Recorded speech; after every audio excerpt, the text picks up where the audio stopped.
today. One chocolate today. You grab a national state level, you have to run non-sale, it's wholesale.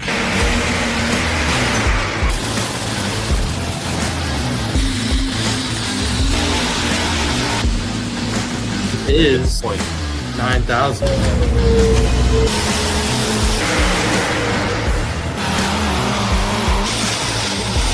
The only mistake I made, I didn't put it right in the registration booth with the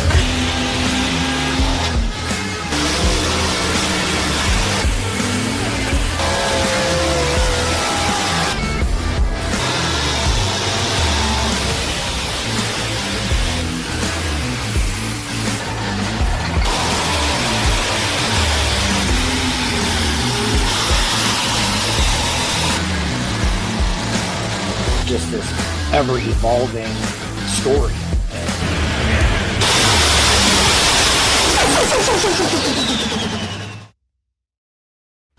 Hello, everybody. Welcome to Let's Grow Pulling Monday, October 13th. Logan Stevens up there in the top left corner. Jason and Kenzie up there in the top right. And I got Storm and Trey from the Cast Day Shootout happening in Bowling Green, Missouri. That's right. Truck and tractor pulling is not over. I feel like it's all year round now, Trey and Storm. There was a time I felt like it was Memorial Day to Labor Day, and now with social media, man, there's stuff going on basically 11 months a year, honestly. And I think December is kind of reserved for banquets. Right. And speaking of tractors, you ain't going to believe this, but we got some tractors wanting to come down there and get some test hooks in. Yep. No, let them. That'd be awesome. Yes. They're coming down.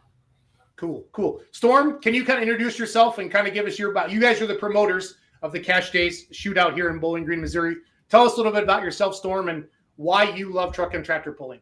Well, I started just mechanicking on mostly gas engines whenever I was younger, just on little play trucks and toys, and then always wanted a Duramax and worked on a few diesels and around farming. So my brother and I bought Duramaxes and decided we'd figure out how to work on them, and kind of been working on diesel pickups ever since then. And he got into truck pulling, and then I got into truck pulling, and I build quite a few of the local trucks around here for kind of all different classes.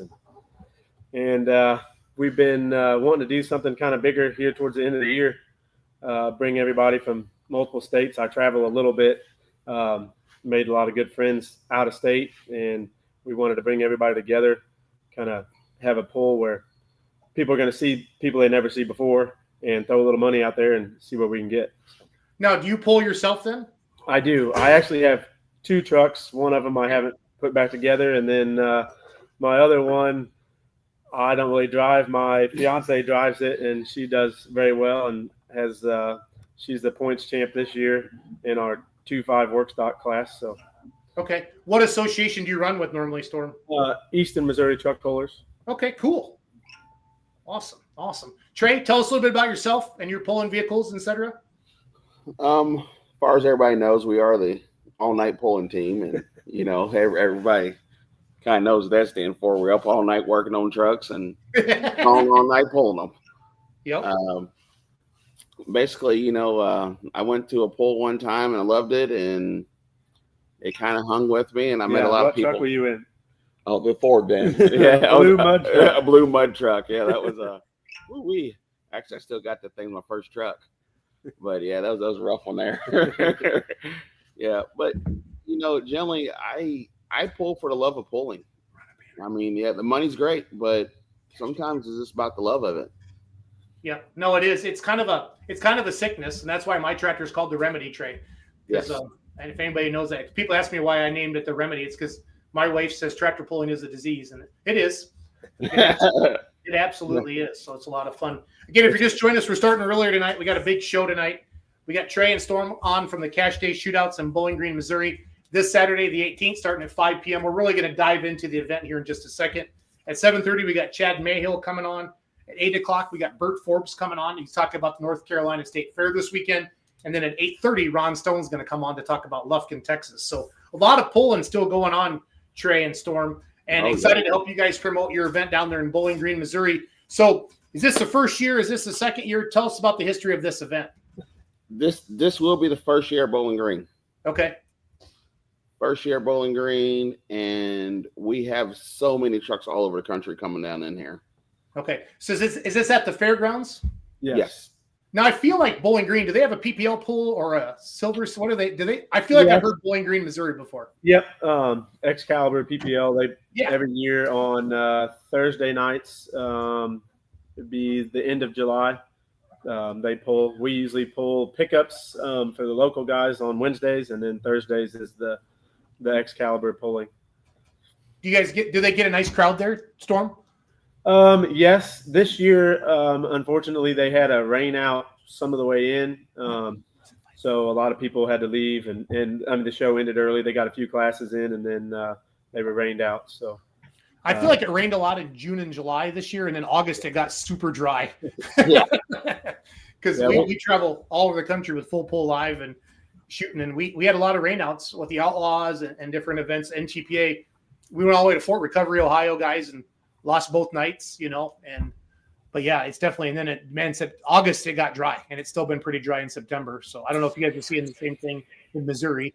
What big towns is Bowling Green close to, Storm or Trey, that I would recognize?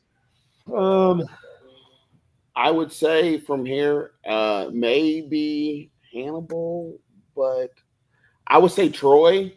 Okay. Missouri. You've been to Troy, I think. Yep, we pulled there with the Outlaws. Yep. Yes, yeah, Troy. Yeah. That's 30 minutes south. Okay. I don't know. I think, have you been to Palmyra, Missouri? Yes. That would be 40 minutes north of here. So how far are you from St. Louis then? About 45 minutes. An hour. Yeah. Okay. Nice. So there's big population around there, or potential to get a lot of people to come watch your event. So Absolutely. Yep. Being a promoter is like the toughest thing you'll ever do, guys. I just want to be clear about that. I want to thank you for that, first of all. Second of all, I want to check your brain cells, make sure you're okay with us, because it's a lot of work, but I like the fact that you're pullers and you're promoting. I think the best events are ran by pullers, because you've been to so many different places and you take what you like here and what you don't. That would never happen in Bowling Green, Missouri. I mean, I'm sure you guys, you talk like that, but you need to have that confidence. Oh, because at the end of the day, you got it. So do you have a good track? Do you have a good track? Yes. Okay. Pretty good sized pit area. We've got it set up to where a whole class can be pretty much on the track or right at the track and be able to watch the whole class pull, and not have to constantly move and be kind of in the shadows to where you can't watch your competitor go or see what the track is doing.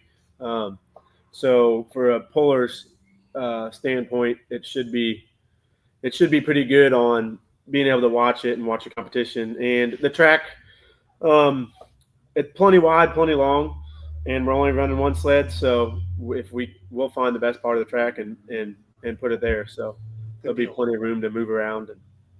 What's the weather been like for you guys, like this last week, and what's the forecast look like this coming week? So our forecast has been a little bit weird. We've gotten little bitty small rains. I mean, we're still super dry, but we're getting a tenth or two here and there.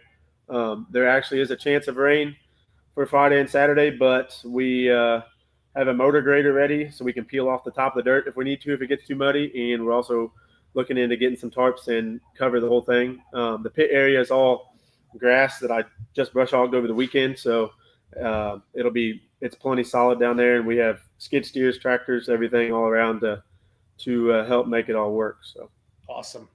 That's important that you've thought that far ahead already, guys. If you're just joining us, we're starting a little bit early tonight. Got Storm and Trey from Bowling Green, Missouri, doing the Cash J shootout this Saturday. Let's dive into the event, guys. Looks like a lot of truck classes. Kenzie, if you could put the poster up on the screen, let's buzz through this here with the guys. Gas classes.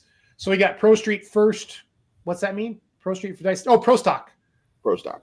Oh, first place 2,500. I'm sorry. Pro Street, yes. Hot stock, fuel injected street trucks. Give me, Trey, you're the gas truck guy. Right. Give me the basic rules on the Pro Stock class. The Pro Stock class is, 6,200 pounds.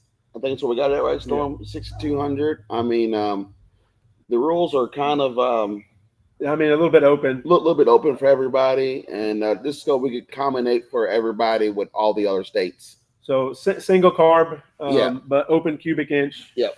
35-inch max tire height. And $2,500 to win? Yeah. Okay. Now you got my attention, right? Yeah, I think that got everybody's attention. Yeah. I've looked at that poster, and I've posted it probably 100 times in the last month, and I did not notice that until tonight. So I'm a little embarrassed. But, that's good stuff. That should be getting people excited to come. I think me and Storm made a decision that every class is going to pay $1,000 out in the first place. Yeah. That's awesome. That is awesome. Yeah. I love it. Pro Street Gas, what's that basically? One of you guys keep break that down for me? Pro Street Gas, I mean, basically your Pro Street, all those Pro Street trucks are going to have basically solid rear ends, you know what I mean, on the backs. I mean, no springs really. All those guys are going to be basically solid suspension trucks. Okay, and then Hot Street or Hot Stock, excuse me. Hot Stock is going to be all the trucks with basically you can drive them on the street, but it's iffy. You know, when you think more about basically all your trucks in that category is should have springs on them and leaf springs and basically no solid suspension. No solid suspension in it, right? You know, frame headers outside the frame on those trucks there. One carburetor on them, stuff like that. And then a fuel injected street truck. So that is actually, we're going to be the first ones around to have a class just for fuel injection. So we're bringing this new class to the sport, should I say. Yep. Because fuel injection has been around for years. I mean, as you know, in tractors and everything else. Yep. But no one really likes a fuel injection truck. So we're deciding to have a class for fuel injection newer trucks. And let me tell you something. I've had a gob of people. I bet we might have 30 trucks in that class of fuel injection new trucks. Holy crap. Yes. I'm talking, we have this guy coming out of Michigan coming down here with a fuel injection truck. Now you tell me that he don't like fuel injection trucks or not. He's coming all out of Michigan down to his little town of Bowling Green down here. Why hasn't this class been promoted in the past? What's been the hang up, Trey? A lot of people dislike carburetors. I mean, and I get it. But these newer trucks, I mean, everybody anymore, everyday trucks anymore is fuel injection. Yep. Let's just face it. You know, most of people jump in fuel injection cars every day. And we thought let's keep up with the program and let's add a fuel injection class, and it's all fuel injection trucks. So you think that's out of those gas truck classes that you listed? You think that's going to be your biggest class? No. Yes. No. Storm's over there giggling. No. I think that the Pro Stock's going to have around 40 in it. Wow. You have enough tech officials? Do you guys think this through all the way, Trey? You know what? It kind of blew up more than we really expected. I told Storm, said we were glad to get 30 trucks, and now I bet we're going to see every bit of 60 to 80. Yep. That's awesome. So one track. Who's your sled? The sled would be the WW sled out of, I think we guys done an indoor pool there one time. Yeah, is it Aaron Lewis? Yep, Aaron Lewis. Yep. That's a good sled. That's a level 8 sled, I'm pretty sure. Yes, a level 8 sled. You're correct. Yep. So the term of all night is going to be very used on that night because we're going to be there all night. Yep. So, yeah, pullers, be ready. Like, as soon as the sled stops, get on the track. Yes. Please. Yeah. Please get on the track. And we're going to be waving you on quick. The tractor guys are going to be on point, taking off as soon as they're told, and a truck needs to be jumping on the track. So, yeah, because pulling's great when stuff goes down the track, but the rest of the time it's pretty boring. So, yeah. So we were down in Georgia past weekend for Full Pull Live, and they actually play music in between hooks, and they just had a Spotify playlist, Trey. I don't know what your sound system looks like, man. If you can do that and have your announcer just turn it up and down, just throw it on a safe playlist without any real cussing in it. I'm telling you, it was awesome. It kept the mood. It kept the mood that much better. It really did. And then if it's not a big deal for the announcer, he doesn't have to, because when I announce, I talk too much because I don't like quiet time. I just don't. But having like a nice, our announcer's he's pretty entertaining. So he may want to play some music, but he keeps everybody interested, and he knows, especially for everyone around here, he knows little facts about everyone. Who's your announcer? Ross Boschert. Okay. He announces in like Wentzville and Jefferson City and a few places around here, but he does a pretty good job. He's always on top of it, and he doesn't, he knows people well enough too that if something's wrong with paperwork and he sees the wrong truck out there, he's catching it before he ever says it, and he does a really good job. He shouldn't get a Ford and Chevy mixed up. I don't think. Yeah, I don't think he should. No. He shouldn't at all. No, that's awesome. We'll get on his butt a little bit. You guys are doing an event like this at the perfect time of the year because you've given everybody kind of a month to end their season when we're all burnt out and tired. And after about a month, I want to go pulling again. And, the weather's still decent. When the sun goes down, it gets a little chilly. You can sell some extra hoodies if you got any merch. And it's a lot of fun to do that. But it's a nice time of the year to kind of keep things going. And I like, basically, you're letting, if you fit the rules, come play, right? It's not like it's not sanctioned or anything like that, right? Yep. And let me tell you, they're pretty open. Yep. Because we want everybody in here to have a good time. I love it. Let's throw up those diesel truck classes, Ken's. All right, so we got 2.6 smoothbore, first place, $2,500. I'm guessing you're going to have a boatload of those, Storm and Trey. Yes, I think. Ross Boschert just commented. He heard that announcer guy ain't that good. I love it. Who is Ross? Do I know him? Yeah. Okay. Yeah. No, I expect. With everyone that talked about it, I know we had a few trucks hurt at Hub City and a few places like that, but I still expect there'd be 30 some trucks in that class. Okay. Yeah, and the Hub City is held at our fairgrounds in Richland Center where we live. So. No kidding. Yep. Yep. Yeah, there's a few trucks that got hurt up there, and one guy melted a few pistons, and he's trying to get them replaced and get down here. So everybody's kind of pulling a few strings to make it down. So. And then we got a 2.5 factory. What'd you say? Does that say? Or factory turbo with 2.5? That's a work stock, right? So we have a factory turbo class. So it has to have a cast wheel and be factory appearing for that truck or for that year. And then we have a 2.5, which is the 2.5 work stock, which the work stock that pulls up around you guys.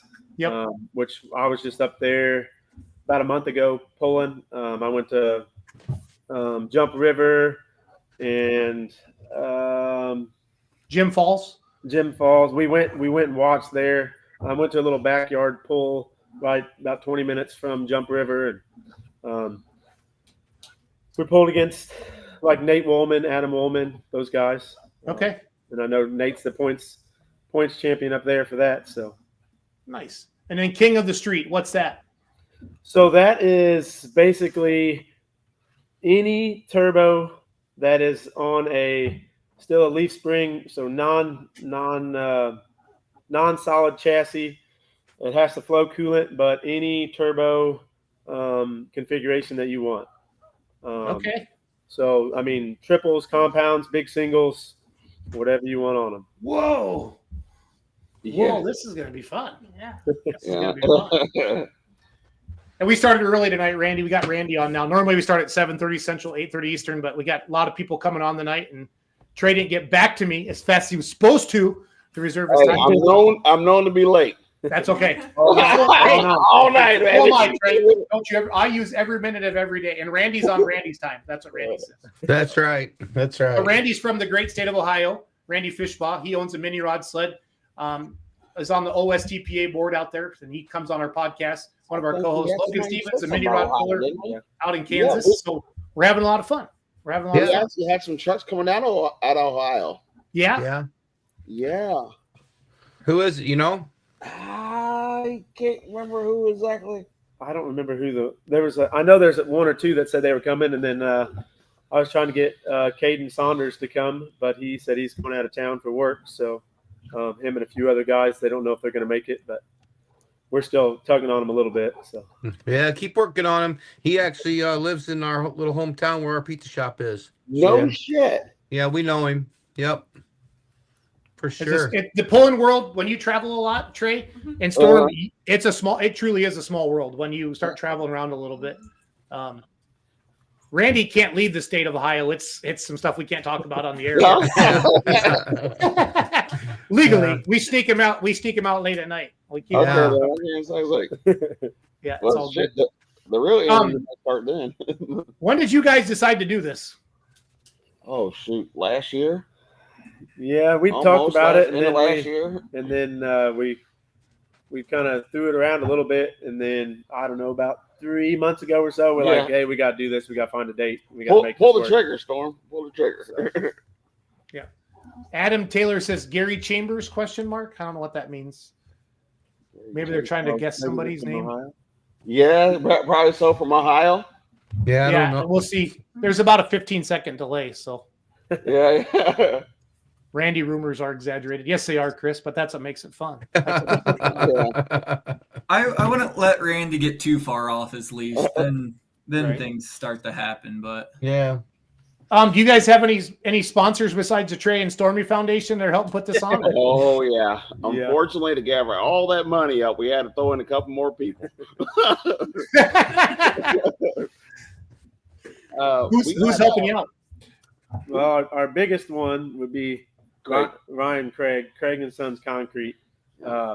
Is he a puller? He heard we wanted to do it, and he said, "Well, I'm going to do everything I can. Let's make this big." So, and you guys might know Ryan Craig's truck. It's a 60 models Ford, and it hit 1 million views on that gas page. Sheldon at Renegade Diesel and Driveline works on it. Okay. Yeah. Ryan Craig actually has 5 trucks. What? Yeah, 5 trucks. Wow. And he has the older trucks. Yeah. And they're phenomenal. I'm talking like they look like they rode off the showroom floor trucks. I mean, they're gorgeous. Yeah. Ryan Craig is, if it was for him, we probably couldn't do all this right now. I want to give him a big shout out.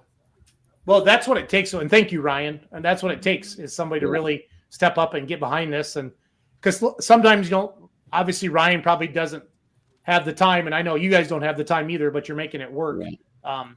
But that's one thing. It takes time and money. You got to have both. You got to have both, and especially to put up some purses, $2,500 to win and $1,000 to win. I mean, heck, I think if we won like an NTPA Grand National class with our tractor, I think it's like $1,400 or $1,500. Right. That's pretty cool. We have another guy that, company, I say it's Regozo Contracting. He's out of Warrenton. He builds a lot of houses and stuff. So he actually kicked in a lot of money too. And he's actually going to be at the event giving out shirts. He's going to be there and showing everybody what he can do with houses and building them, and from ground up, he's going to be there. If he needs a mortgage lender, Trey, you know a guy. Just okay, all right. Hey, I'm not afraid to throw a shame. I got my Schultz mortgage team. right. Yeah. No, that's awesome. That is awesome.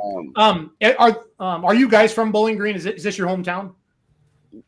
No. They both looked at each other like, should we be honest? I live in a little bitty town about 20 minutes away, but I have a shop here in Bowling Green. So, what town do you live in? I live in Clarksville. That's just fun to know towns, because like we'll be driving around like, oh yeah, so and so lives here, and I'll look at Kim and go, a little bitty town on the Mississippi River. So nice. Trey, it's in Pike County, and this is in Pike County, so this is my hometown fairgrounds. We always look forward to pulling here, and my shop's only actually a mile away from the fairgrounds, so it helps me out quite a bit. And then I take care of some farm ground about 3 or 4 miles away, so for tractors, equipment, and everything like that, it's very beneficial to be really close to it. 100%. Trey, where do you live, bud? I actually live basically the next county over. I mean, kind of Warrenton kind of backs up. Warrenton County backs up the backside over here. It's probably about, I don't know, 30, 40 minutes away, probably on the back road door there. Yeah, real close. So would you say, as you're leading up to this event, like, have you met expectations on the truck count? And are you happy with everything so far? I know it's only Monday. The truck count, if I can get off the phone enough, because I got to work for 11 years. I don't know if you do this or not, but my phone has been blowing up so bad that I ain't getting nothing done at work because everybody's like, "What's this? What's that?"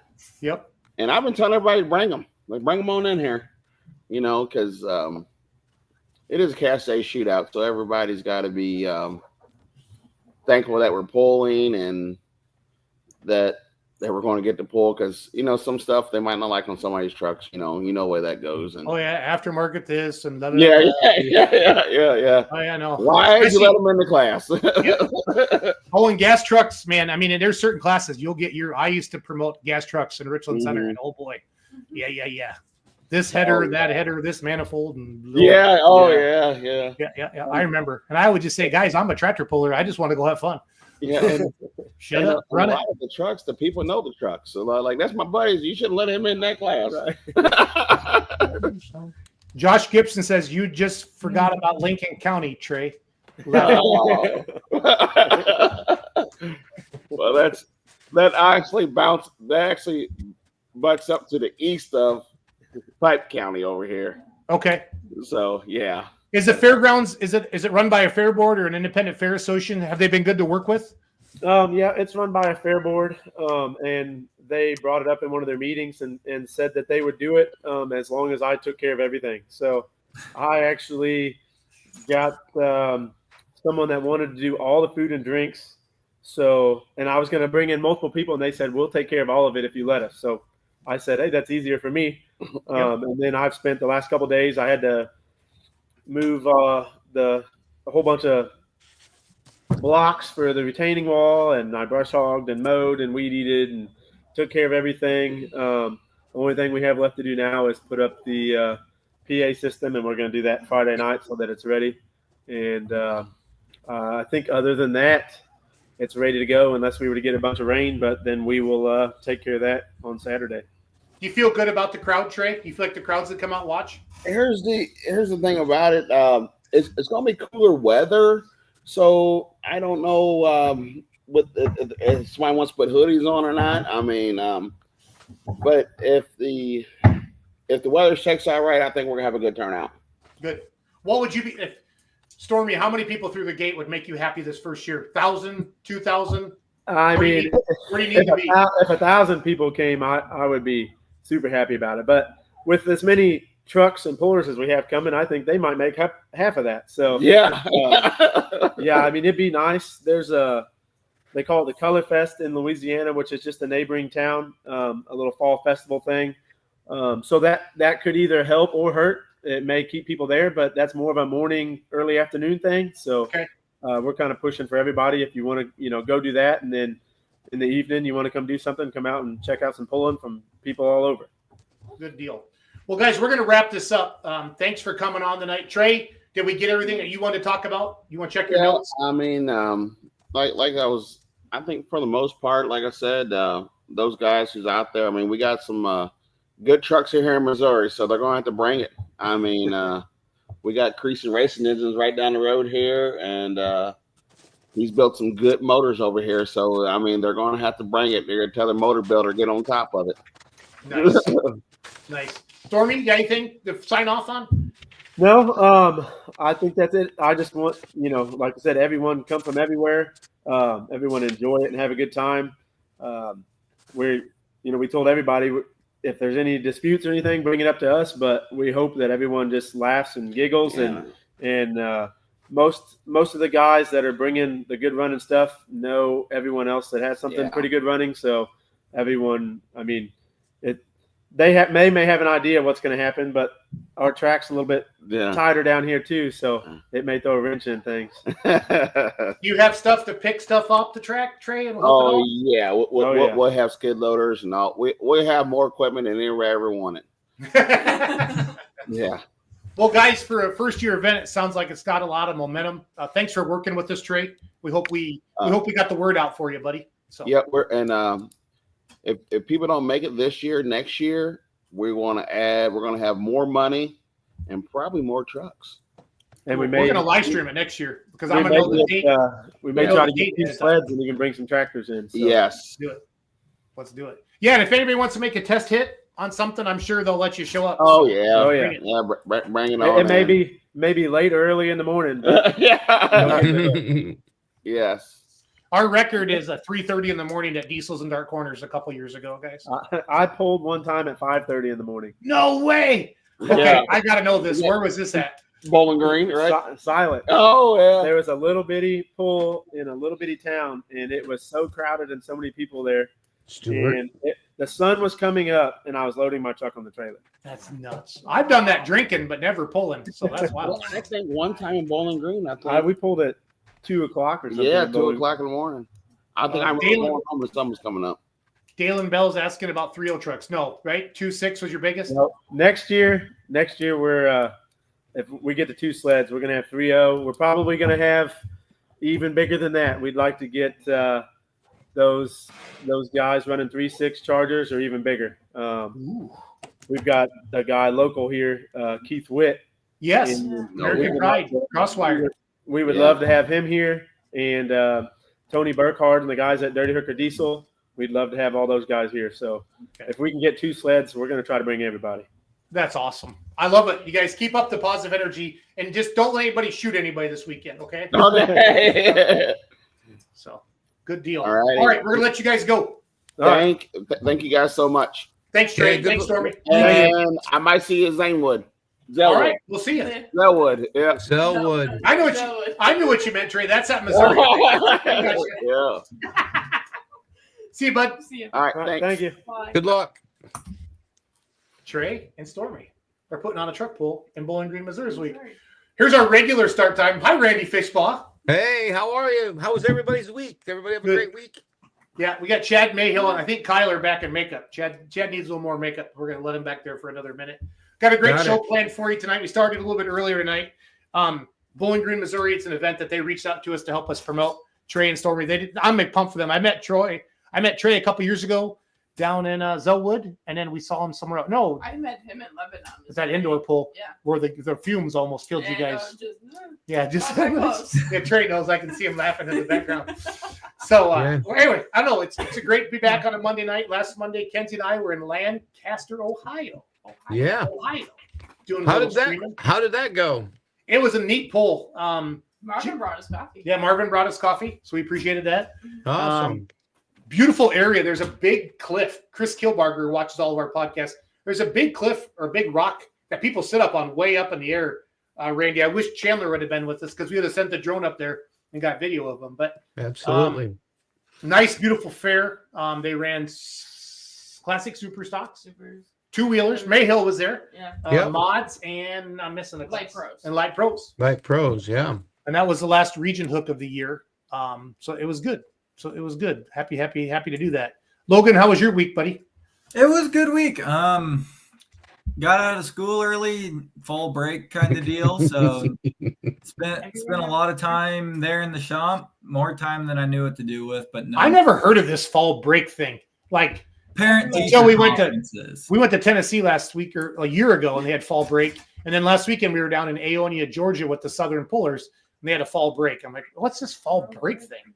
So I don't know. It's less days. It's more days that I'm actually learning stuff. We'll put it that way. You're actually working. Yeah. So, well, Randy or Logan, who's running the Mayhill interview? I want to. This is Randy's idea. This is Randy's idea. Nice. Sure. Let's bring on Chad and Kyler. Let's do this. Yeah, let's blame it on Randy. Kyler. I hope it's Kyler. Yeah, it is Kyler. Yep. Yeah. Mr. Mayhill, how are you this evening? Good. How are you guys? Real good. Real good. Real good. Yeah. So what's been happening in your world, Chad? I hear you got some new ventures going in life, huh? New tires, new pulling vehicles, anything like that going on? We acquired Pro Polar tires here about 2 weeks ago, I guess now. Partnered up with Mark Hawthorne on it and see what we can do. see if we can get them back on the pulling circuit. So what really goes into? I mean, you have your own award-winning tires, and quite frankly, it's one of our only tires that we trust and we run day in and day out. But what really goes into getting a new line of tires in? The nicest thing with the Pro Polar deal, believe it or not, if I would go to meetings like with Aaron and Bruce, it's the same salesman, the same rep that I've got for the Mayhill line. So like we've already got a pretty good friendship and relationship built on that side of it. So it kind of played it right in our wheel box. So, we got a few changes projected, what we want to get done, hopefully get them on the track for the first of the year and see if we can make it a better product. So when Chad, go ahead, ahead, Logan. Randy. No, go ahead, Logan. Okay. So when we're talking your Pro Polars, what sizes of tires and what classes are those being manufactured for? 18.438s is the smallest, clear up to the 30.5 32s. The 24.5 world is probably, it's going to be 4 or 5 to 1, to the 30.5. 20.8's a pretty big deal around here with the hot farm class. Your 466 class up in Wisconsin there. That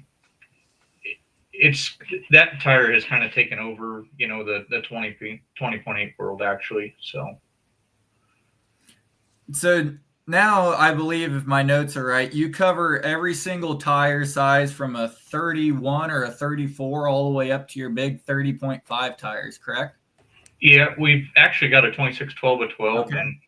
And that was originally the Dixie back years ago, and I could do some changes and try to make it better, but there's so much competition in that little tire business in between Nichols and Vogel and the lawn techs. There's not much meat left on the bones, so we just kind of leave that alone, I guess. So stick with what we know. Yep. So Chad, like what's the time frame on that? So when you call and order a set of tires to, from production back to you, what's the time frame on that? From the time you order them to the time you get back till they hit the track. We try to warehouse a great deal of it to where you can pick up the phone and we got it. Sure. Where if we got to mess with STA for manufacturing side of it before we get it, there's generally 30 days out and we'll have product. There's times of the year where we're 2 and 3 months behind because we can't get our head above water. But, like this time of the year, it ain't terrible. But it's nice to work at a nice pace just to, you ain't killing yourself and the guys on top of it. So.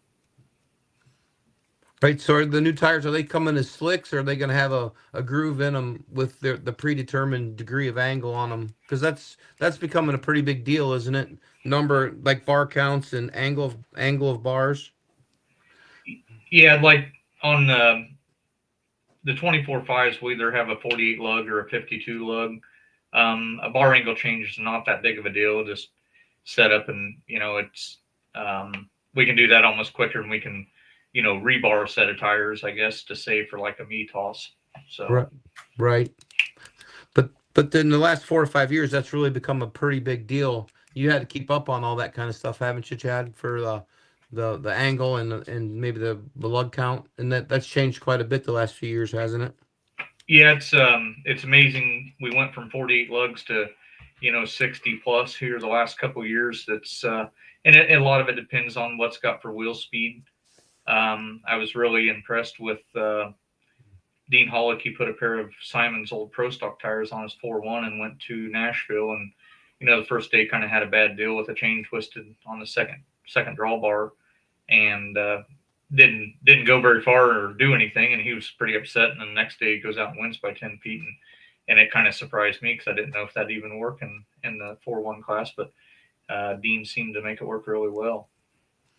Right. Remember back in the day here, it's probably been longer ago than we realized, or than I realized, but remember back in the day when we had the old single cuts, everybody wanted single cuts to go to Louisville, and then a few of them ran them outside, but from the old single cut days to the 60, the 60 lug double car. It's a hell of a change in the tire world, hasn't it?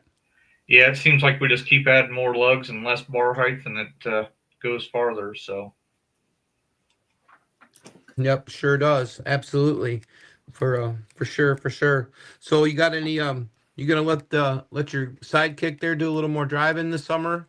Well, no, now it's my turn, Randy. Oh, okay, go right ahead.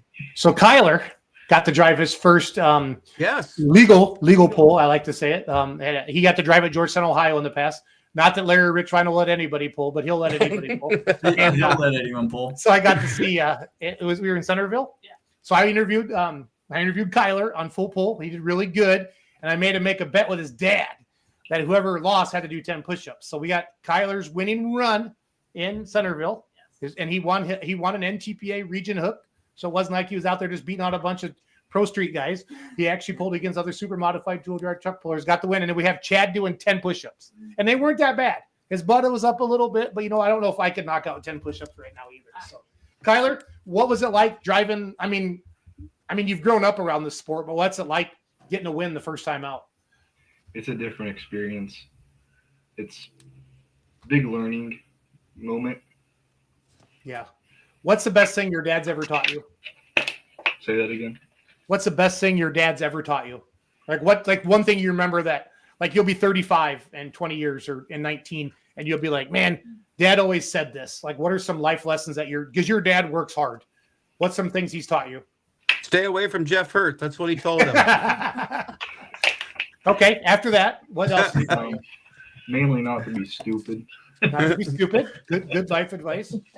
So, what's he say when you do stupid things, Kyler? You win stupid prizes. That should be. I need hope. That's a new T-shirt for next year. Yeah.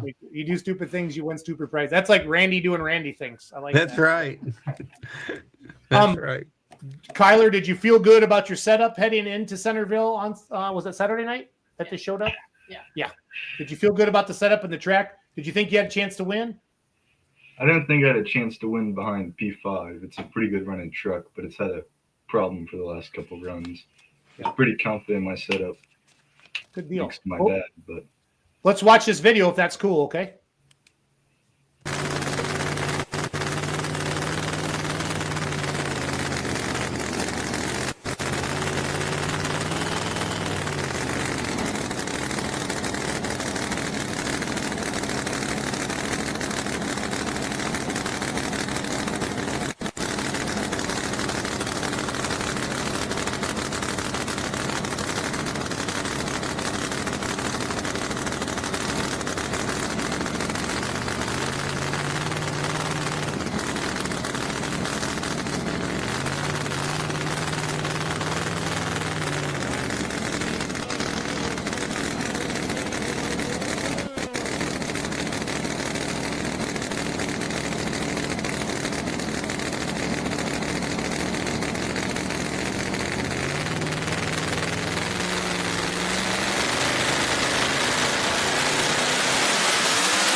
Great pass, Kyler. Great pass. Sorry about the camera going in the air there. I got a little excited. I was running a starting lane camera there. So, Chad, watching you back Kyler in like you were, I still get goosebumps. I think of that. I do this tractor pulling stuff because of my dad, and to watch you and Kyler have that moment together, and I'm not super emotional, but that kind of stuff gets me, makes me, it jerks on the old emotional strings. Chad, thank you for that. So yeah. There's no better feeling than doing it with a son or a dad or whatever like that. I feel that it's a very, very big family sport. Truck pulling kind of brings 3 or 4 families together pretty close in between the Petro family and the Shaneman family and that and the Frazier family. So it's we live and breathe it 365 days a year. So yep. So what's it like giving up the keys to your own truck to your son here? Well, it's a good thing Jesse likes me and gives me a couple trucks to drive. Sitting Go there ahead, watching David. that video really stuck out. The discipline, the throttle control, and the responsibility behind driving that truck. So, Kyler, my hat's off to you. That was a good pass you had there. Thank you. So Chad did lose the bet, and I'd like to. We were going to show a video of this is 29 seconds of fame for Chad Mayhill doing some push-ups on the stage there. So, and this was on the live stream as well. So had to do 10 push-ups in his fire suit on camera here. So Chad Mayhill now having to do 10 push-ups here on the full live stream here tonight. Let's count them out. Do it. 1, 2, 3, 4. Put your butt down, Mayhill. 6, 7, 8, 9, 10. How about it right there? Give it up for the Mayhill team 1 and 2 here this evening. That Matt McNult's a good announcer. His dad's tractor is the one, that super farm that blew to smithereens up in Hillsdale, Michigan. But he's a good announcer. We got to listen to him a lot this summer with Full Pull Live. We're covering some regional. How many people commented on your push-ups, Chad, since then? There's a lot of them that's been giving me heck about it. Yeah. That's a good safe bet, though. We didn't make you get a tattoo or anything like that. So yeah. I'm gonna have to get the little shit back though. He goes around and tells everybody, go ahead and tell him, Kyler, what you tell him. He's friends with Owen. What'd he say? He's friends with Owen. I don't know what that means. He's 0-4 against me. Oh, he's 0-4. I thought he said he's friends with Owen, and I'm like, who is Owen? Well, I am. That's the line there, Schultz. Yeah, it is. I like it. I like it. We have to set it up on Full Pull Picks next time you guys run against each other. Just head to head. I got to talk to the people at Full Pull Picks and just do Kyler versus Chad and see where the cash goes. That's funny. Kelly Shaneman had a comment there. Kyler, would you like to address this publicly on air? Quit breaking valve train parts, Kyler. ... Laughy face. What's we all love a Kelly. She's a hoot. What do we got going on there, Kyler? They're not nice to me. I'm nice to them. That is fair enough. Kyler, do you work at CM Pulling Tires? During like the summer and like after school usually. Yeah. What do you do there for Dad? Pretty much everything or anything that he needs me to. Yeah, fair enough. So what's your official job title at CM Pulling Tires, Kyler? I don't have one really. Okay. You're your dad's bitch. Cheap labor. That's what he meant. That's correct. Chris Kilbarger summed it up perfect. This this is fun. He's friends with Owen. And far. So I try to wear earplugs, guys. I have every intention of getting earplugs, but I always get out the camera and I forget it. And then you get up next to the trucks and with those headers and mods and stuff like that. So yes, I am deaf. But I'm gonna ride with it. So, Kyler, was that growing up in the sport? Was your first trip down the track in a two-wheeler, or did your dad start you off any lighter? I started when I was 4 in a garden tractor. I can still proudly say we still have the garden tractor we bought from your dad many, many years ago. That old Alice. That sucker still runs good. But no, looking at you growing up through the two-wheelers and then now this, when are we going to see this happen? The funny story is we owned that at one time. I do remember seeing on a PPL entry list that there was a Mayhill Petro combination mini at one point in time. Yeah, that was originally the Gaunt that had the Pro Charger on it. That's good. And I had bought that. Well, a few years ago, I was a little skinnier than I was, but a little bit more mini rod friendly.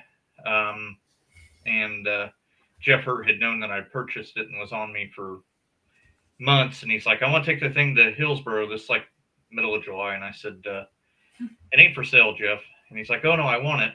And finally, at the last minute, I said, I'll tell you what, RJ's got Old Blue for sale. I said, you go buy it and we'll trade even up to the same dollar figures what I got in that thing. And that's how we ended up with Old Blue and never really had desire to put it together until it was Joe Shane and I sitting around drinking beer one night and decided that you got a motor, I got a chassis, let's put this deal together. So yeah, that's how we switched from mini to two-wheel. That's how a lot of pulling stories are. You're sitting around drinking beer one night, and next thing we know, we have a pulling tractor or a pulling truck or a new friend or something like that. So what would it take to get one you guys back in the mini class or into the mini class, let's say? Chad, I need to lose some weight. I'll do a diet challenge with you. So If I'd probably just quit drinking beer, it'd be a big change. yeah. You drink ultras, don't you? I think that's pretty simple. Yeah, but when you get your 2,000 calories a day out of ultra, that don't help. Okay, fair enough. That leaves you no room for Randy's pizza. Yeah. No, sure. I was watching there and just being able to sit on the line for 30 seconds and not have to worry about draining all the fuel out of your fuel tank. That's a lot right there. Yeah. But no, it's good to see that Kyler's getting involved with it and you're continuing your good luck. I mean, you got third out of the tough running PPL bunch. And I think that speaks a lot right there to the tire technology and what you guys are really developing there at CM Poland Tires. Yeah, we had a real good year with two-time, and we kind of went out of our element of the MBR world and kind of teamed up with the Richardson bunch and put in 4.9 Noonan in it. Quite a bit different to drive, but was getting a pretty good handle on it there at the end. Actually won a couple poles with it, so Macon, Missouri the Friday night, and then Friday night at Mount Sterling, Illinois. So had a awesome year. So do you think over, let's say, the past 10 years that the driving of a two-wheeler has changed from guys walking it way out to 100 foot to now with the tracks being a lot tighter and more moisture that they're getting on them a lot quicker? I think there's something to be said with being a very aggressive driver to where it does hike the pan up on the sled and runs with it a far distance. And that's one thing that kind of struggle with a little bit on our side of things. But, I think the tire world has changed it. Jesse and I talk about this very often that, you can be a hero one night and a zero the next night and not really mess your setup up terrible. But it seems like the tire it's bigger and it's better and that kind of stuff, but it's not forgiving as what it was with the old setup. So, and I don't know what we change or what we do different to make it hit harder, I guess. I don't know. So comparing it, not getting into specifics, but for the general person, comparing a tire from 2025 to a tire from 2010, 2015, just baseline, what's kind of different? What's changed over these past couple years? So in the end of 22, the two-wheel drive class kind of got flipped upside down, honestly, with Nichols coming out, and then we had to, adapt our mold to be a wider carcass to begin with. In 2017, I purchased Pioneer Tire Supply, which was the original Dick CPEC, and we had changed factories to try to make a better product. Still at STA, but just the process has changed. And when that happened, it really messed up the mini rod class terrible. And, we didn't know it going into what we was doing. We was just trying to make something better and last longer, that kind of stuff. And the way the process is, it changed from a sheet mold process to a strip mold. Well, the strip mold's got to be a lot thicker to bond everything together because it's only like 3/4 inch strips. Well, that added a tremendous amount of weight. The two-wheel drives added probably 20 to 25 pounds at that time. And with that being said, we struggled in 2019 pretty hard when I done all that changing on the two wheels. And Jesse and I have arguments back and forth. You're being too aggressive. You're doing this. You're doing that. Well, what initially the truck was doing, it was leaving the starting line not hooked up, and then 150 had set on the wheelie bars, and like I blowed the tires off it. Well, realistically, what it was, the tire was never hooked. It was never setting until then, and then it was trying to play catch up. So, we put a lot into it when we, made a wider carcass because we already knew the setup on what the tire construction was, except for it got an inch and 3/4 wider or whatever. So, I like to say, I don't think the biggest thing was the construction process had changed in there, but it was for the better. Just it's like anything, when Polar 2000s come out on the 30s, none of the mod guys liked them the first couple of years because they couldn't figure out how to turn them. And then once they figured out to slow the gear down and do this and that, then they got there. So talking in a given year, round numbers, and whatever metric we want to use, pounds of rubber or tire pairs, how many pairs of tires do you sell, see, resharpen in a year? I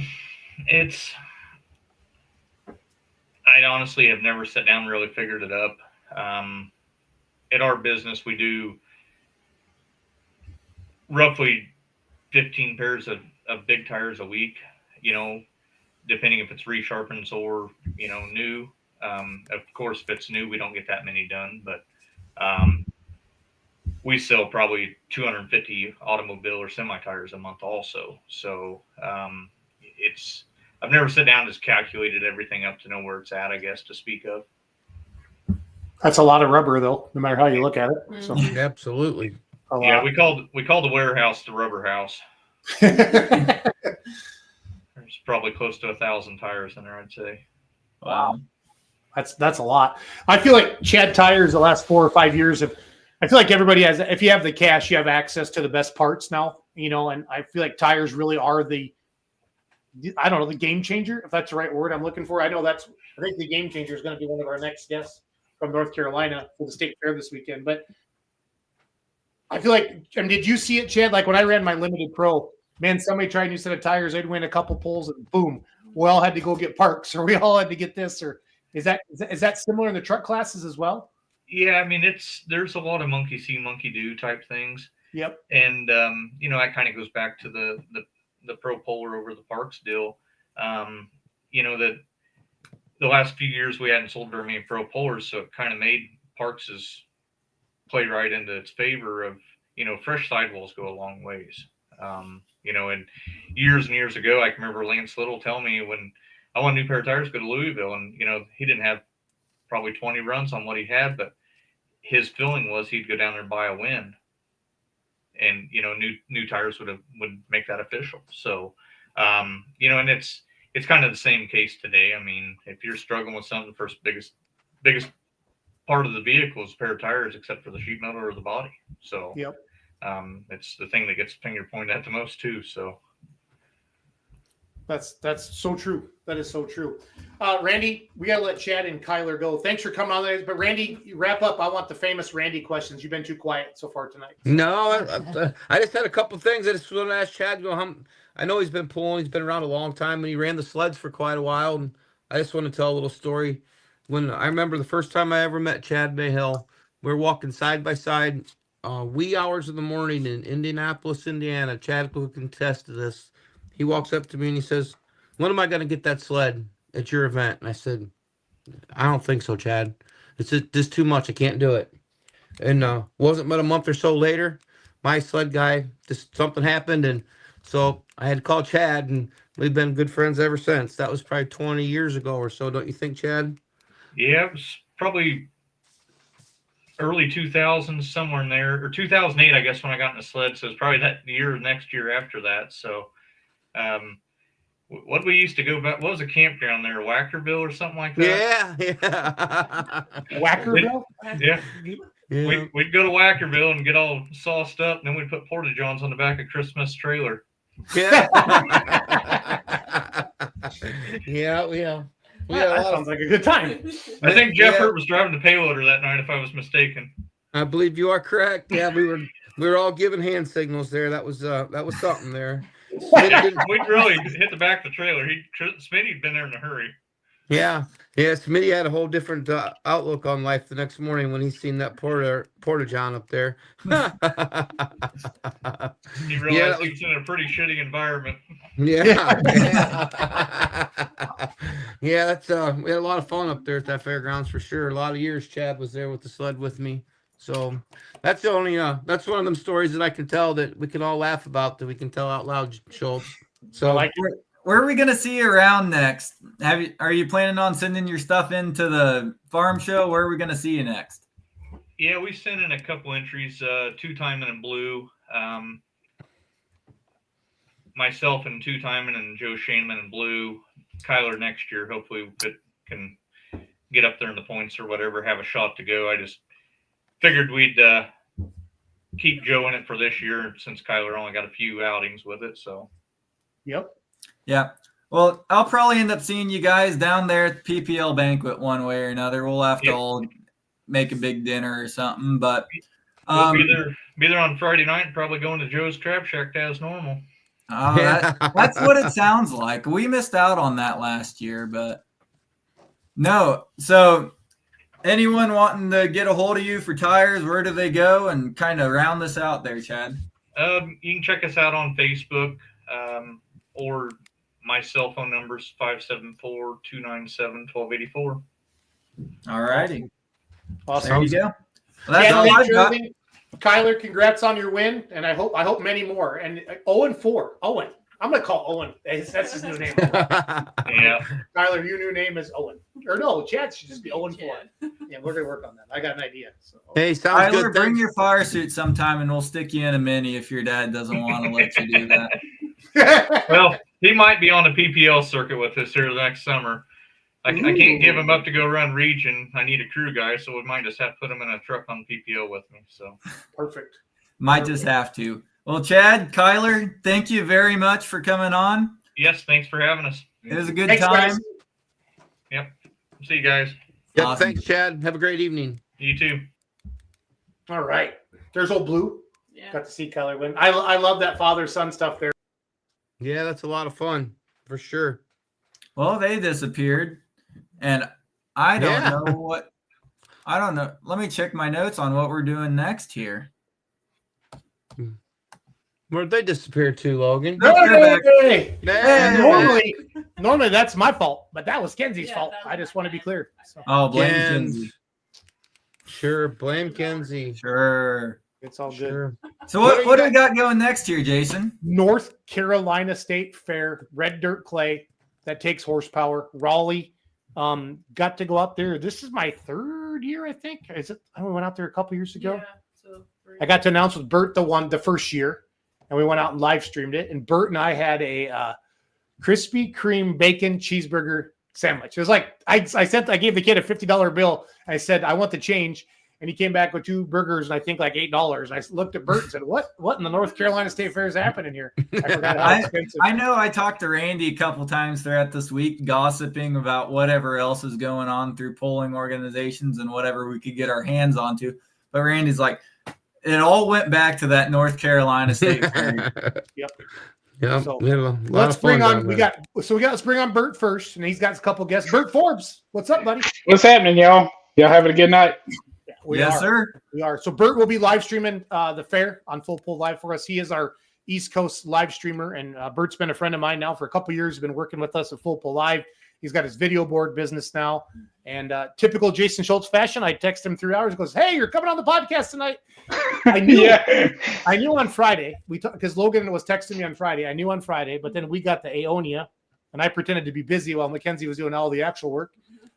People that watch us know that, and then I forgot to text Bert, and next thing you know, it's Monday, and here we are. So Bert, North Carolina State Fair, Raleigh. I mean, is this kind of this is the biggest thing in North Carolina, right? There's nothing bigger than this for pulling, is there?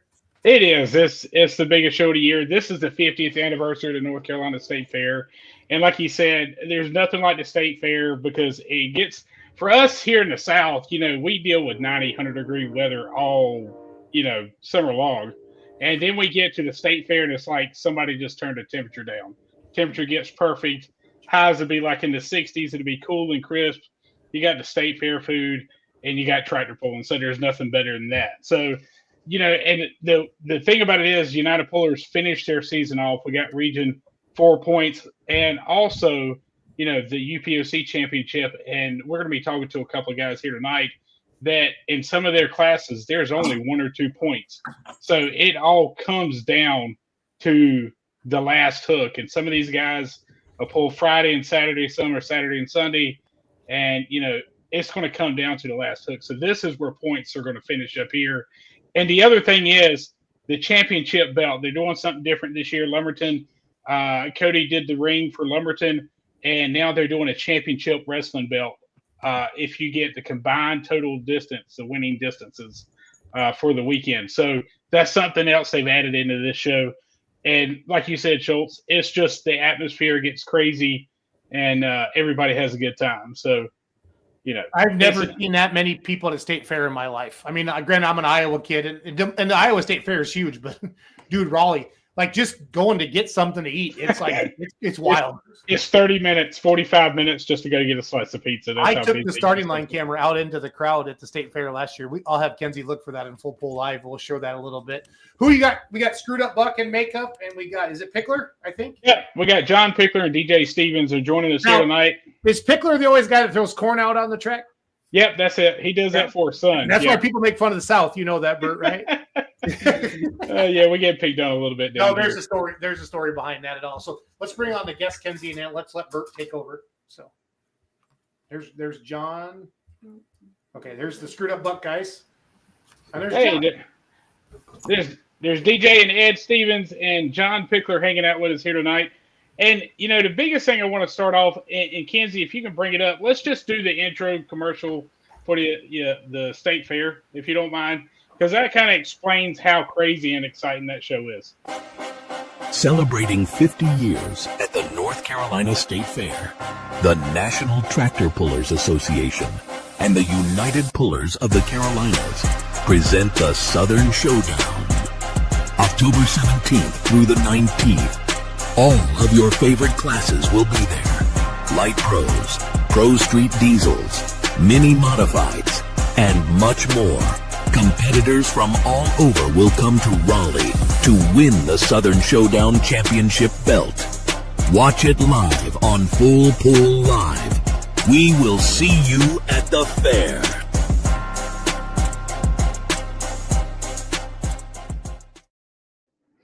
Nice video, Bert. You the man.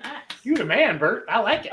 I play around with a little bit of stuff here and there, but I'm going to bring DJ in first because DJ put on his first, DJ and Ed, and there was a whole Brad Gautier, there was a whole crowd of guys in there that put on their first show here in Mount Olive this year. That was the first hook for the United Pullers season. And, DJ, you ended up winning your first hook or winning the first pull of the year at your hometown track. There can be nothing better than that. Yeah, it was pretty good. That's it? Well, and he was a lot more excited in the interview. I should have sent that over. But let's talk about this Pro Farm class a little bit. And this Pro Farm class here in North Carolina is a little different than it is in other parts of the country. But one of the challenges in that class is you run skinny tires, you run big tires, and we're going to talk to Pickler here in a little bit about that a little bit because they've been playing with some stuff. But that's a tough class, and Zachy missed out, I think, on the first two hooks and couldn't get in the start of the season. You win in the first hook, you're sitting in third place in points right now, but Darren's still in the lead. It's going to come down to these last couple of hooks at the NC State Fair. Yeah, pretty much. I think that Dustin Bostic, he slipped in there the last couple of weeks. He's a tough one also. But the whole class is tough pretty much. It's a really good class. I like it. Well, you always see about the red and the green, and we've got a couple of blues in there too. With Brooke Grantham with that Ford that he's got. So what do you think is your toughest competitor right now? Darren's in the lead. But has Zachy come back, and is he trying to work his way back up for next season? Well, it's like I told you, red and blue make green. And so it's kind of a hard thing to say which is the toughest. It's just a class in general because on any given day, if you slip, you're going to be in the back. I mean, it is what it is. Well, we look at it, and it's really been Darren has really stepped up throughout the year. We talked about Dustin Bostic, too, and he's got a light pro he's brought on. But DJ, you've been solid all year long, no doubt about it. Let's talk about a little bit about your first, this being Mount Olive, your first show. Y'all were only 2 weeks out, and you had to put all this together, changing it from an antique track to a full-fledged pulling track. Tell us a little bit about what went on with that. Well, it's actually our hometown cat paw track, Carolina Antique Pullers Association. And Ed's actually one of the 5 founding fathers of the cat paw organization and actually built that yellow sled back in the 90s. But back then, you know, my job was, hey, you pick this up or you just get out the way. You know, that was my job back then. And so it kind of worked out great. But so he helped organize that with 5 of his buddies, or 4 of his buddies rather, and they built the sled. We're 6 miles from home. It works great. You know, we started the Alder Farm class over there. We really liked it, but we wanted to have a pool close to home, and we wanted to have something to bring back to the county because we used to have it at our local fairgrounds, but that just didn't work out as a venue at this point in time. And so we decided to have it there. The college stepped in, the University of Minola stepped in and said, hey, we want to be part of it. We're going to take the reins here. And so what they actually done was took what money we raised and created a scholarship for the ag department.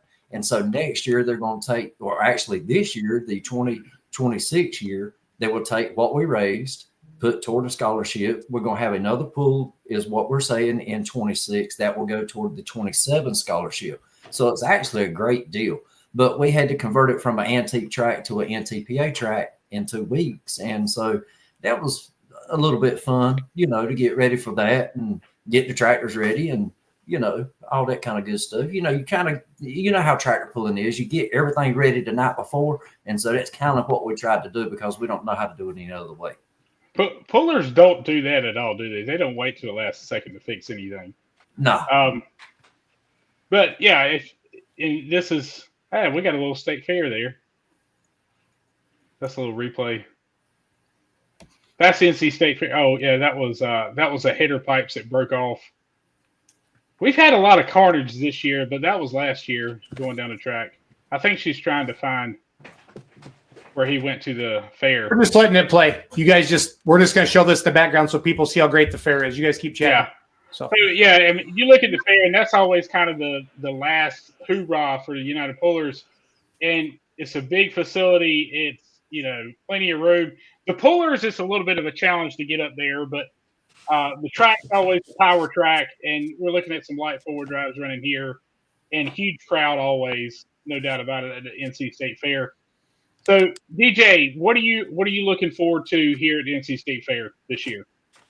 Just a fair in general, because there again, I mean, like you say, it's a great venue, great track. Ed actually went to state, so I mean, we love going to state and pulling.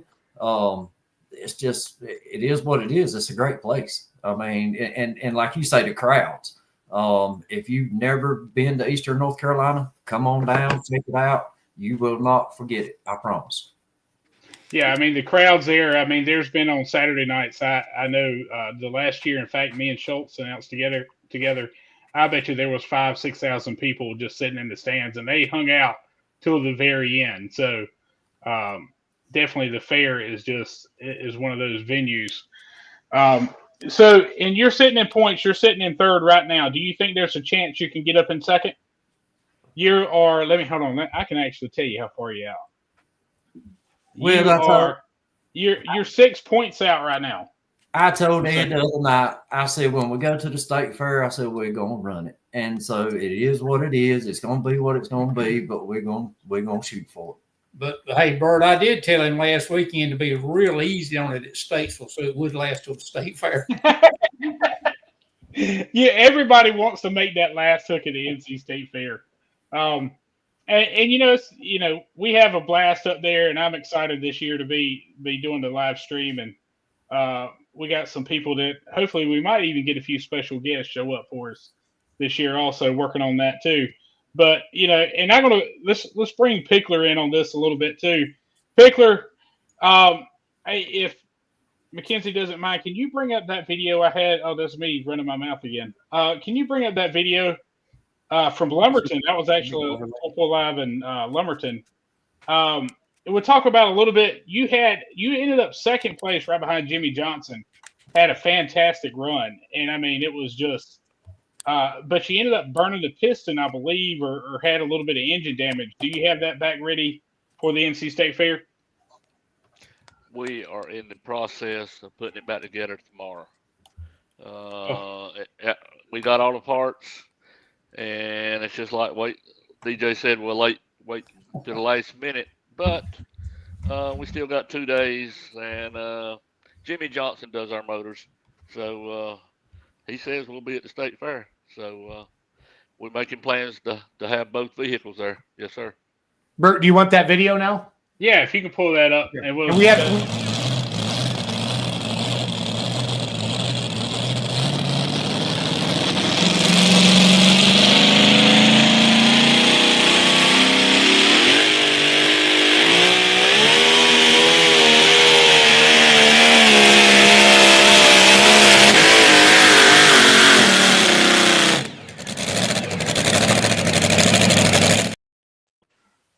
Yeah, you were right behind JJ on that one.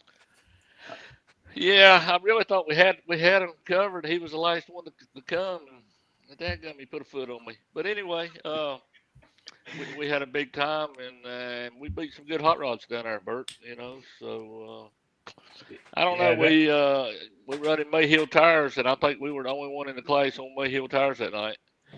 So I know Chad was on there a while ago, so we got almost a new set on for them. Well, they've got 3 hooks on them, so we're gonna see what they're gonna do with that red clay at Raleigh.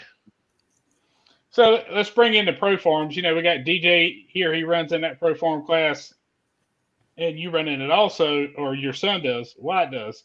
Y'all been trying a little bit of different tire sizes. Explain to everybody down here what 2 different tires or the different tire combinations you can run here in North Carolina with that pro form class.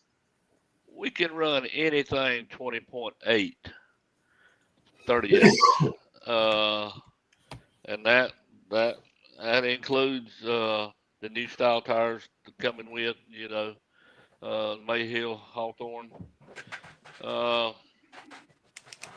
and we also can run. What's up with her? Lower 2000 24.5s. So we've got 24.5s on right now. We had been running the Firestone, just a regular 20.8 radial, and that's been doing pretty good to us, but we're getting some bounce. I can't get the bounce out of it. I've tried different tire pressures and whatnot. So, but I like the 20.8s. It puts us in a different gear ratio, and it speeds us up if you got it up under the hood to pull it, you know. So that's where we're at. We're gonna run the 24.5s this weekend. We missed the first 3 pulls of the year, so we've been doing some R&D work the rest of the year. So we're trying to find out. We're looking forward to 26 with the tractor. Well, Wyatt, no doubt, has definitely had is getting a lot more driving experience, and he's getting a lot more comfortable in the seat. And you can see it every weekend. He's making that tractor, it gets better and better and better, and you can tell he's a lot more comfortable in the seat. Wyatt's come a long ways with the tractor. He really has. And I pick with him each week. I said, "Is it this? Can I drive it this week? Can I drive?" Oh no. I've been kicked off to the side. You know, the only time I get to drive, I get to pull it in the trailer when we load it to go home. You know, so. But we have a big time, and I'll be honest with you, Bert, and everybody listening. I'd rather watch him drive it than me drive it. You know, I get a kick out of that. You know, you get a kick out of your kid doing something that you enjoy and you've done over the years. You know. Well, you know, and is that why you had to bring the 2-wheel drive out, because you lost your ride?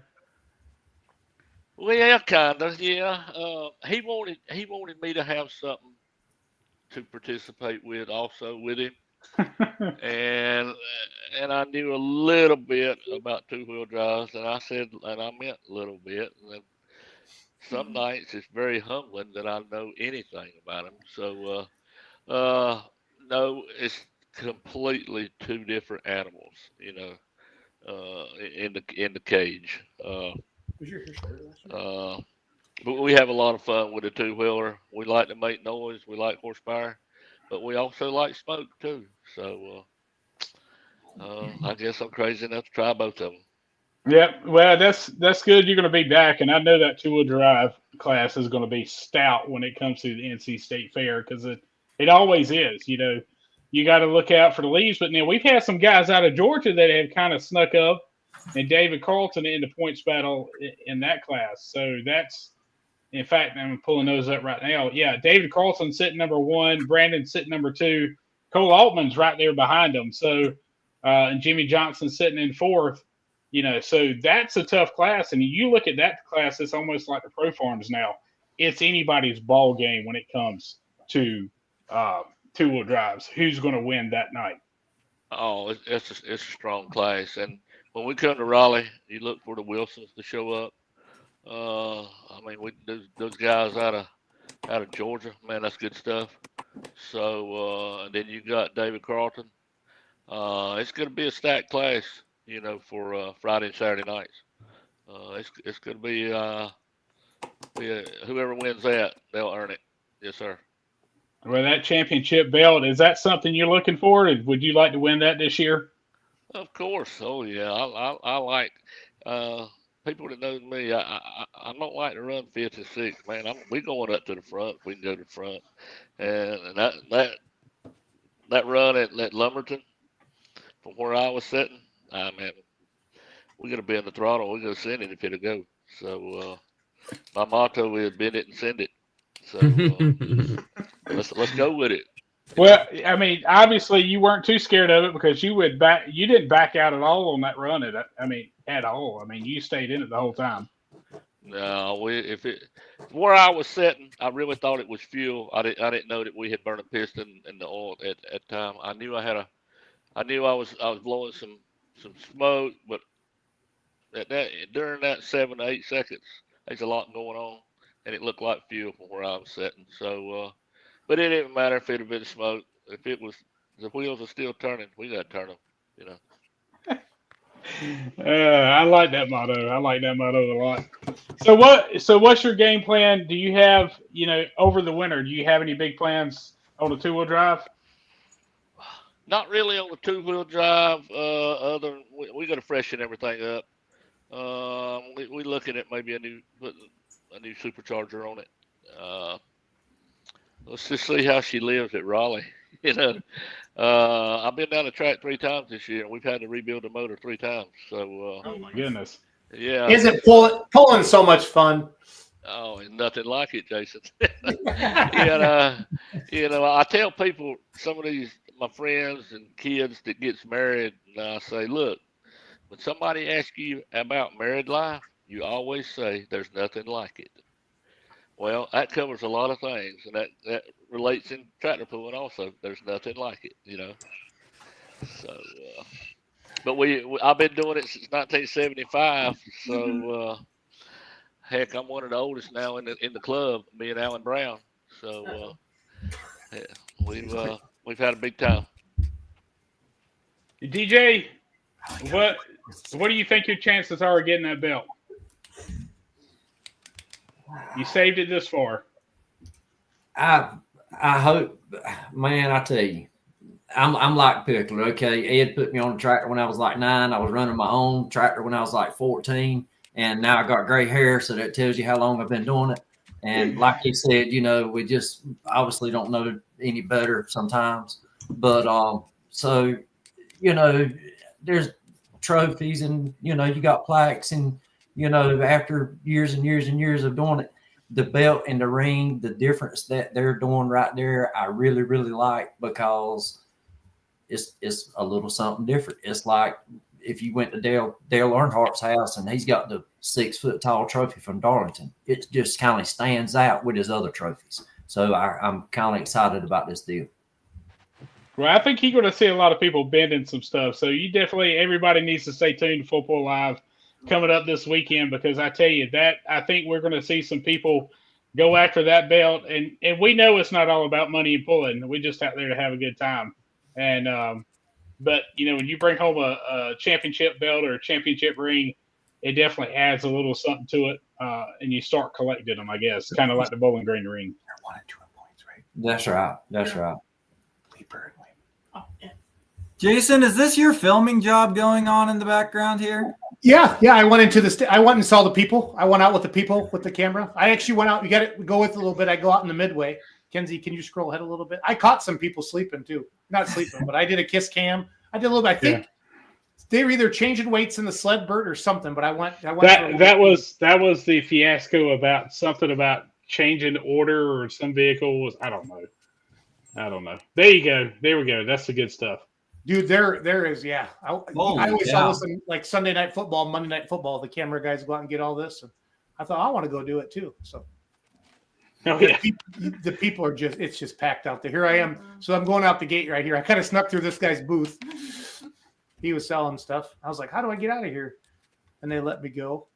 This is at Raleigh. I'm telling you guys, you got to check it out. The state fair is legit. Yep, I just said, "Can I just squeeze right through here?" And they're like, "Okay." Jason, you just go wherever you need to go. I do what I want. I'm like Randy. I do Randy things. I do Absolute. Jason things, so. Absolute. That's a good time down there. It's a great place to be, for sure. We talk about it all year, that's for sure. The people. I mean, it's just insane. It is insane. Everybody's looking at me funny, like, who's this dude with a camera? How long is the state fair, Bert? Is it 2 weeks? It's crazy. It's 2 weeks. Yeah, it'll start this Thursday. Well, actually, it's only 1 week. It's a little over 1 week. It starts Friday. Days, I think, Bert. Yeah, it's 10 days. You're right. 16th through the 26th. Yeah. And you're in the food section right now, and that's one little corridor, and I think there's maybe 5 or 6 of these little corridors that go to one main intersection right there at the pulling track. And you go to the pool, and you're right in the middle of all this food. That, and now they've added another whole food section. So if you go down towards the end of the track, like if you walk out and you walk all the way around, there's a whole nother section of food vendors. That's how big it is. Down where they put the new restrooms and all also.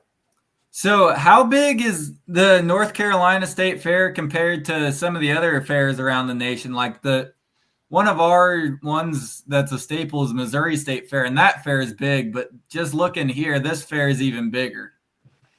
I don't know. It's big. I mean, I've been to a couple of other state fairs, and this is the biggest one I've been to. It's bigger than I've been to Ohio State Fair, and says Campbell's are going. Yep. It's in the middle of town, kindly, and it's probably 5 blocks square, maybe just the facility, and then parking all around it, maybe. And then parking all around it. Yeah, I mean, people. They actually have shuttles. There's a mall about probably 4 or 5 miles from there. People will park at that mall and then shuttle themselves to the fairgrounds. Wow. I mean, that's how big. And Saturday, you better be there by 9 o'clock in the morning, because Saturday it will be packed by lunchtime. If the weather's decent. I heard, you can expect 100 to 125,000 people there a day. Oh yeah. Weather's good. It's going to be a packed house. Yeah, and they call for good weather this week. You know, it's supposed to be pretty. Awesome. Well, guys, thanks for coming on tonight. Love the North Carolina State Fair. It's a great place. I hope you have a great weekend. I'll fill those stands up, and let's keep growing the sport. And Bert, thank you for working with us and the live stream. We really, really appreciate you, buddy. And it's putting a spotlight on the pullers out there. So thank you very much. That's the game plan. Make it bigger and better.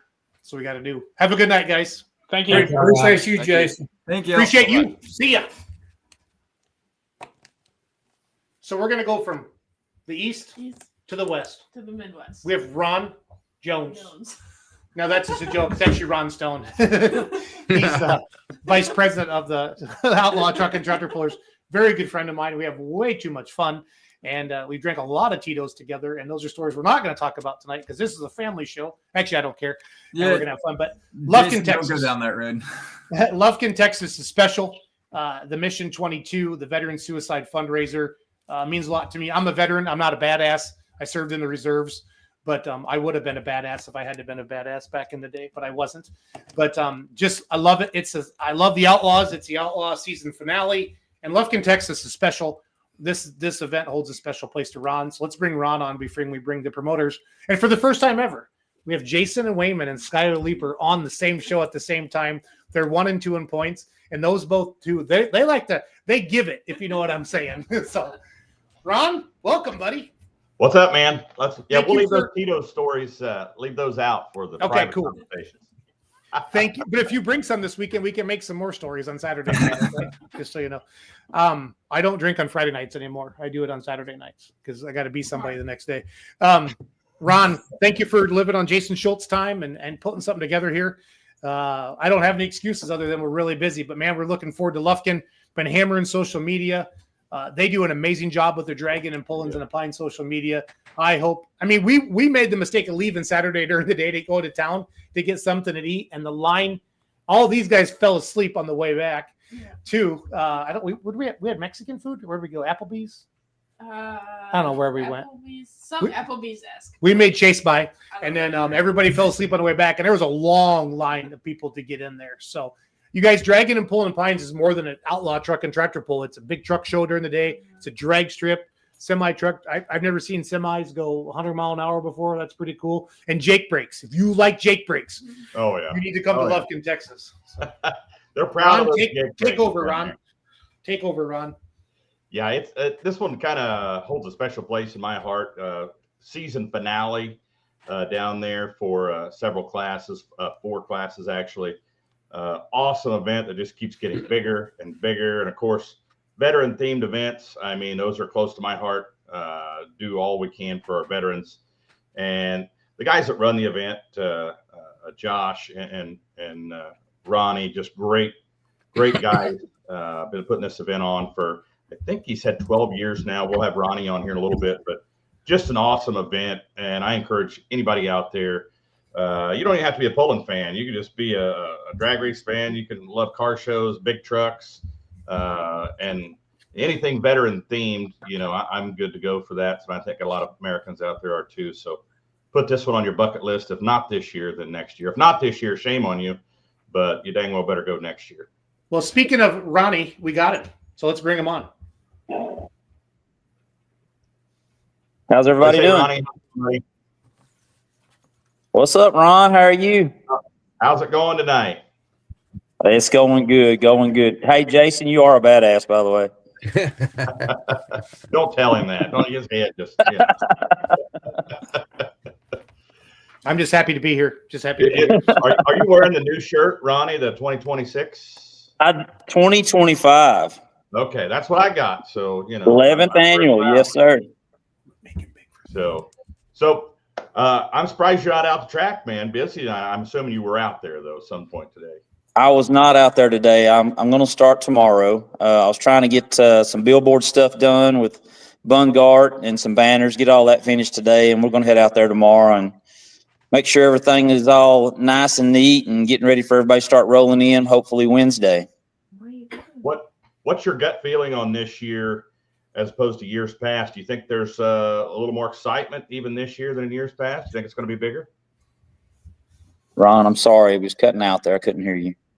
I said, what is your gut feeling on attendance this year? In years past, I mean, do you think there's more excitement generated out there for this year than years past? As far as social media and everything, I think it's really hyped up a lot more this year than it has been in the previous couple years. So we usually have anywhere from 8,000 to 10,000 on the weekend. I think we'll be pushing that. If not, maybe a little more, I hope. Everybody's really excited about the pulling that y'all bring to town. Y'all do a great job, and everybody comes out and enjoys it because we really only get to see it once a year down here. So, and you got plenty of places to park out there now. I know we had you on Outlawed Live last week, and you said you'd made some more headway as far as RV parking and such. Definitely. So the people who are running the track this year have really been cleaning everything up. We've probably have double the space for the RVs, and they're cleaning up the parking area over there for the spectators as well. So it's really nice out there this year, a lot better than it was in the previous years, and we're looking forward to this weekend for sure. Yeah, it was a pretty nice facility. I mean, in my opinion. So any additions they make to it are going to be spectacular. I seen where they added some brand new lighting for their pit area and such out there. So I guess my question is, are you going to have any trouble with the highway patrol this year, Ronnie? I think we've got that handled. We started bringing everybody in to park before we started taking the money. So that's kind of solved that problem. The highway patrol wasn't very happy with us a couple years ago. That's for sure. Yeah, that's been a few years back.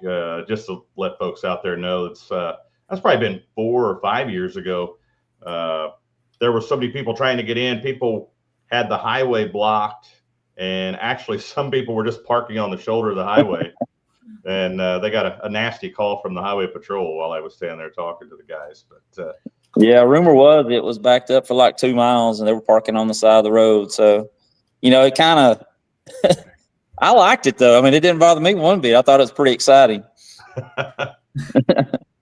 So we're looking at just looking at the app tonight. I mean, we're in the mid 50s as far as hook numbers so far. It's going to be a big show. I hope the fans are ready for some outlaw pulling. This is going to be the best yet down there. They will be. They will be pumped up. I promise you. They always are. And looking forward to this weekend. I know it's going to be a great turnout. So tell the folks out there. Of course, we're on Let's Grow Pulling right now. How many people are watching right now, Jason? How many do you think are watching right now? Probably over 100. Over 100. And once it's on YouTube and everything, that's going to be. Oh, live it's about 100. But yeah, this will reach 10,000 people by the next couple days. So tell people, Ronnie, what this pull is about. What are you guys doing this for? I mean, yeah, it's fun. It's an awesome event. But what does this benefit? This benefits 2 foundations, the Wankin Warrior and also Mission 22. We've been doing this for 11 years now. And when we started just to benefit Wankin Warrior. And, a couple years later, we brought on Mission 22. So I would say for the past 8 years, we've probably been making donations to both of those foundations.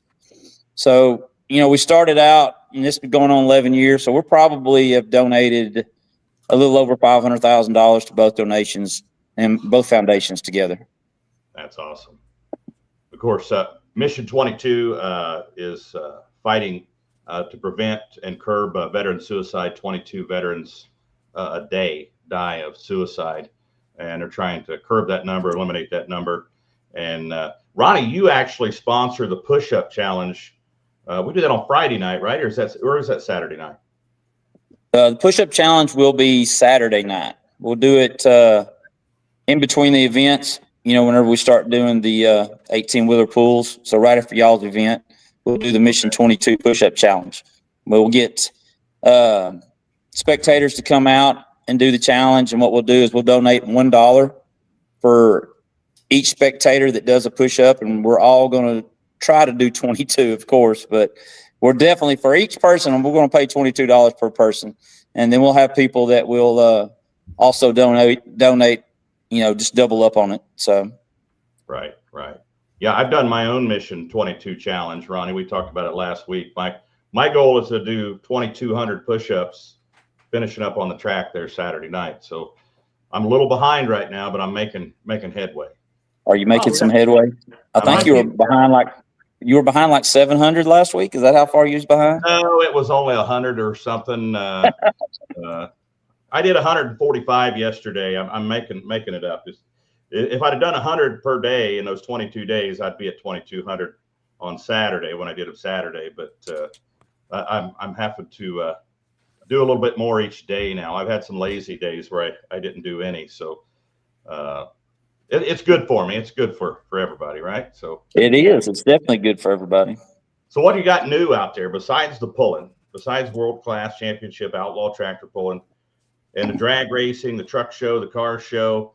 I know last year the new thing you threw in was this bubbles thing for the kids, right? The foam party. Yes, sir. Okay. The foam party. So we've had the foam party a couple years during the day. Last year we actually done it at night. On the kickoff party, and it was a big hit. So we're going to have that again this year and looking forward to it. And also this year we've added burnout contest, and we're going to try our hand in the tug of war contest this year as well. So we'll see how that goes. Okay.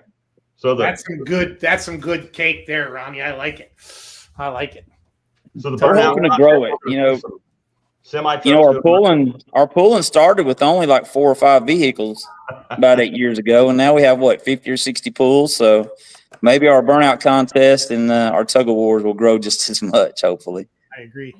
Ron, we have a puller, Jason Wayman, Megatron, sitting in the background. He's we're gonna bring Jason on. Let's bring on the Wayman. How are you tonight, Jason?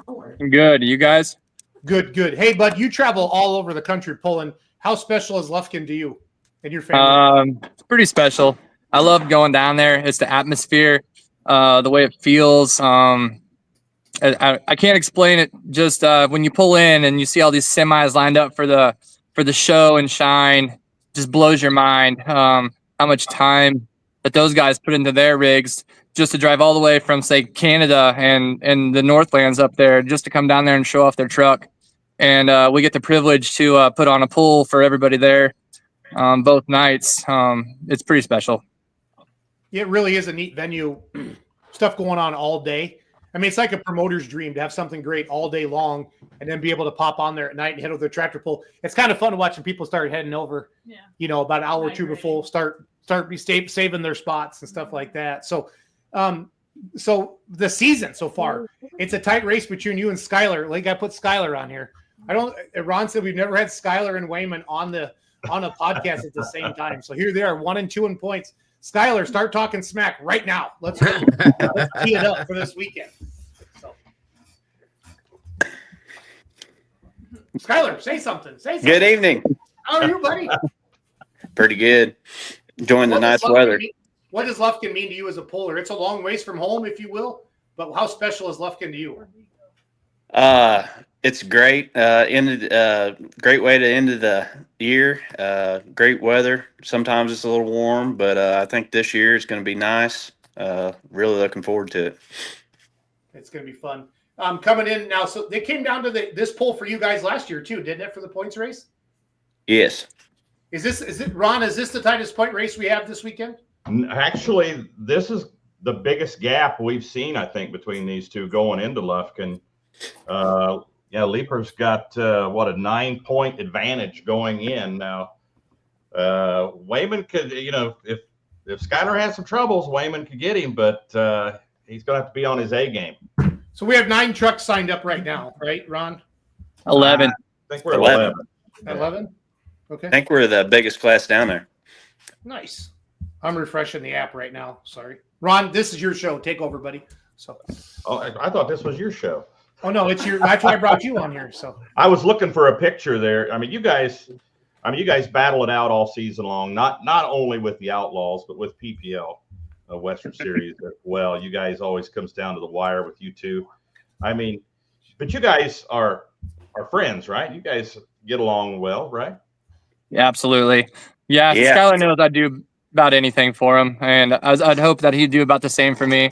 If we're at pulls and I know he's been sweating his butt off messing with the truck, I'd definitely offer him a shower in my toter. Yeah. You wouldn't turn the hot water off, would you? While he's I had to donate a set of axles to keep him going this year. So, yeah, I want to make sure he's out there so I can beat him. See, now I thought you were running a Megatron rear end in your truck this year, Skylar. Yeah, I got a little hardware on my rear end after what was it, Wisner. I was looking for that picture to show it tonight, but I think Preston helped me out there a little bit. Yeah, wasn't this guy? Well, it was cool. Maybe it was Preston that sent me that picture. I was going to put it on here, and I was looking for it and couldn't find it, so maybe that's where it came from. Skylar, what does Lufkin, Texas mean to you besides your points finale? What does it mean to you as a pull? It's just for a great cause. Wrapping up the end of the year, it's a 2-day pull. A lot of people love the push-up challenge. It helps a lot of people that need help. Yeah, I hear you. Talking to a lot of outlaw pullers that their classes aren't even there. I get lobbied by them in the regular season throughout the season about getting their class in at Lufkin. So they've heard, how what an awesome event it is. And with it growing like it is, I was talking to Ronnie the other day. I said, I could foresee this. If we could do it going 2 tracks here in a year or two, you know, as the word gets out around the country. But how many people are you guys bringing with you? You bringing any friends and family and down to Lufkin? I'll just have one guy with me. Uh-oh. I'm bringing the girlfriend. Scott Barkus is jumping in with me, bringing his new truck. And Corey Baker from Salem, Indiana, is bringing his truck down for me to pilot. Okay, now he's bringing it down, or you have to haul it down there for him, or what? No, he's bringing it down. He don't drive it. He just he's on bringer, and we're gonna see what we can do with it. It's a pretty nice piece. Jason, what have you done since your last hook to prepare for this event? What have you done to your truck? It may have involved a sawzall. Not sure. Sawzall. Okay. I saw red lights. I don't know what that's all about, Wayman, but I'm sure you got a good story. How about you, Skylar? Anything special you've done to prepare for this event? We really ain't changed much. Go to Lufkin. It's been doing well, so we're gonna keep her as she's been doing. Yeah, I know you mentioned you were bringing another truck down from Indiana. Of course, there's another event, and it's all diesel coming up the weekend after Lufkin. Maybe someday we can get some of those guys to sweep through and go to Lufkin first on their way over to that event in Georgia. What do you think? Yeah, Corey, that's what he's doing this year. He's going to Georgia, so he's coming down to check it out and hopefully pass on the word to the guys out east. And I hope maybe next year, maybe we can get several more of them guys out here.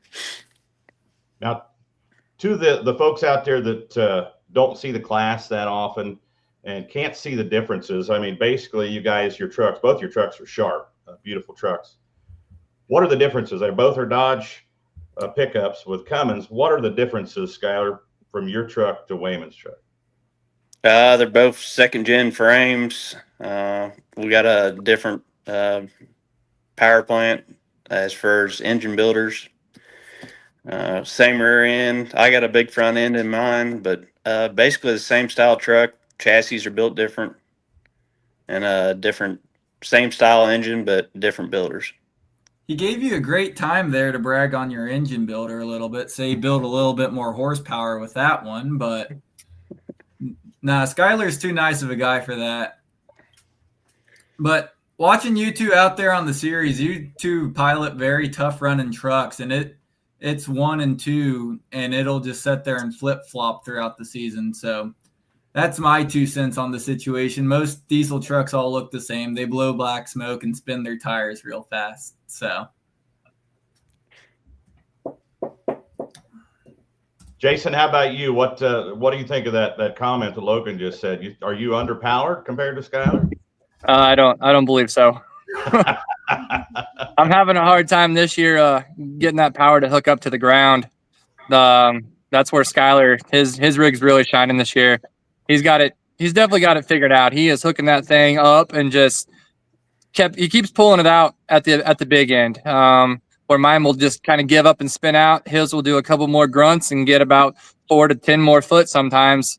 It all just depends on the track and how we get our hole shots. Yeah, I would agree with that at the end of the pass. It kind of like he'll take a couple of 2 or 3 bounces and he just keeps on chugging down there at the big end.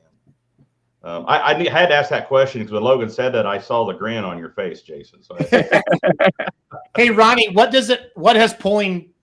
I mean, I know this kind of started out as your truck show and stuff like that, but what has truck and tractor pulling, outlaw truck and tractor pulling, brought to dragging and pulling in the Pines? Oh, a lot more spectators, a lot more things for the family to do during the day and during the evening. You know, when we first started doing the tractor pulls, I believe we were doing them during the day on Saturday. Yeah. And so that started bringing some in during the day, and now the evenings, both evenings, we'll fill them stands up. The people really do enjoy y'all coming down. It's some real good excitement. It's just a great fun for the whole family. Hey, Randy. And always more people means more money for the foundation. So exactly, Randy, being from Ohio, have you heard of dragging and pulling in the pines before? Well, I'm kind of spoiled, so I have heard of it, and we talk about it. But there was actually a few people that went to State Fair last year and talked about coming out there, but I don't know, some things came up, and I think they're really talking about going next year to it for sure. But it's a pretty big hike for us, but that's all right. It's just driving. It's right on the way home. It's right on the way home. That's Randy Fishbaugh's famous line to everybody. It's on his way home, so no matter where it is. So it's all That's good. right. But no, there was a few of the guys actually contemplated coming out there, but then I think they're gonna go to the State Fair. So Yeah, is last year they weren't on top of each other. And Correct. Ronnie, we're talking about the North Carolina State Fair. We're not talking about anything close. But this Yeah. time of year, we're kind of getting down to there's not a ton of pulling left. I think that really it's still beautiful weather in Texas and for the guys to come down. Jason, how far was the drive is it for you, bud? Oh, I think like 13 hours. Yeah. Skylar, for you? 11 and a half. Okay. Good deal. Because I really do appreciate y'all coming down. That's for sure. No, that's great. Jason, where do you call home? What's that? Where do you call home? We'll say Northeast Missouri. Okay. I'm by a town called Kirksville. Kirksville. Doesn't he live in Nottinger? I do, yeah, but nobody knows what that is. And Skylar lives in California, right? California. There you go. So, Yep. Yeah, I've announced a couple polls over the days, so said that stuff before. Jason, do you remember? Are you too young to remember a place in Kirksville called the Golden Spike? Nope, I remember it well. Sounds like a strip bar, Ron. No, that was That's where Ron got all started right there. That was a country bar up there. Used to play there on a road. Learn from the best. Yeah. Ronnie, some of the like that you have some big sponsors. Like, is that Hater Made Clothing? Is that one? Because I'm trying to think of all the stuff I see. Can you talk about some of the big sponsors that help you put this on? I know you own your own business as well. It's the Truck Center, I believe. I'm sorry, I should be better at this. No, that's fine. So we have so the two main people, which is me and Josh. Josh is East Texas Truck Center, and then I'm with Kelly's Truck Parts. We pretty much started the whole foundation, which is Tango Yankee Foundation. And what we do is we bring on sponsors each year to help us put on the show. So, and some of our main sponsors each year would be like Equipment Express. Rush Peterbilt's a big sponsor as well. And we usually have like Roadworks Manufacturing. We've had a couple jump on this year. So PAI is a big supplier. They jumped on as a platinum sponsor, which is our top level sponsor. We have like 5 or 6 big sponsors that we usually have every year. And then, we have different levels, and we have a lot of repeat sponsors that really help us put this show on. We're really grateful for all of them. That's for sure. That's awesome. No, it's grown the last couple of years. I've been coming down. I don't know if I've been coming down for 2 or 3 years, Ron, but I look forward to it every year, and it just keeps getting bigger and bigger. And it's fun. It's a lot of fun. I just love there's something to do all day long. It's never boring, Ronnie. Never boring. Yeah, it must have been kind of boring. You went and ate at the little Mexican Applebee's. I mean, you did leave for a little while. We did well because everybody wanted to get some real food. We said, but it was all good. I like how I call it the Mexican Applebee's. That's awesome. The Mexican Applebee's. I knew exactly what y'all were talking about whenever y'all saw Applebee-esque. Yeah. Oh, that was awesome. That is awesome. Yeah, we're flying down Thursday. Mm-hmm. Our production trailer is already there for Full Pull Live, and then the whole team's coming in, I think, Thursday night. And then we hanging out. Starts pulling Friday night, Saturday night. All the dragging and pulling, that starts Friday during the day. Is that right, Ronnie? No, sir. It'll start at 6 o'clock Friday evening. Okay. Gotcha. So Saturday. And then Saturday we'll start, I believe, at 6:30. Is that right, Ron? Yeah, that's what was on. I just actually looked at your flyer a little bit ago. Yeah, 6 Friday, 6:30 Saturday. Yes, sir. And also, you had a band on Saturday night or Friday night right after the pull, right? That is correct. We have a little kickoff party right after the pool Friday night. Yes, sir. I think you ought to have like the biggest, another competition there, the biggest side-by-side. Biggest monster side-by-side there. I never seen side-by-sides with monster truck tires on until I went to left. There's one there that they call Tantiana, and I'm sure it'll be back out there this year, and it's a pretty hefty side-by-side, that's for sure. They got sound systems in it that would rival some concerts. It's That's what insane. we're using as for the sound this year. One of the side by sides. You could. No, it's a culture. I mean, it's fun. Everybody enjoys themselves. They really look forward to it. So They do. I think that's why they put bigger tires on. They get bigger seats for the tractor pull. They get the higher they get, Get the better above they the can crowd. see. That's why they bring them out there so they can see over the crowd. That's for sure. Yeah, that is. Jason, what's your best finish at Lufkin over the years? I've got some firsts and I've got seconds, but last year I didn't do so good. I don't know. The truck just fell off at the end of the season last year. But I've definitely got some firsts and some seconds, but nothing compared to old Skyler. Skyler's Lufkin been pretty good to you?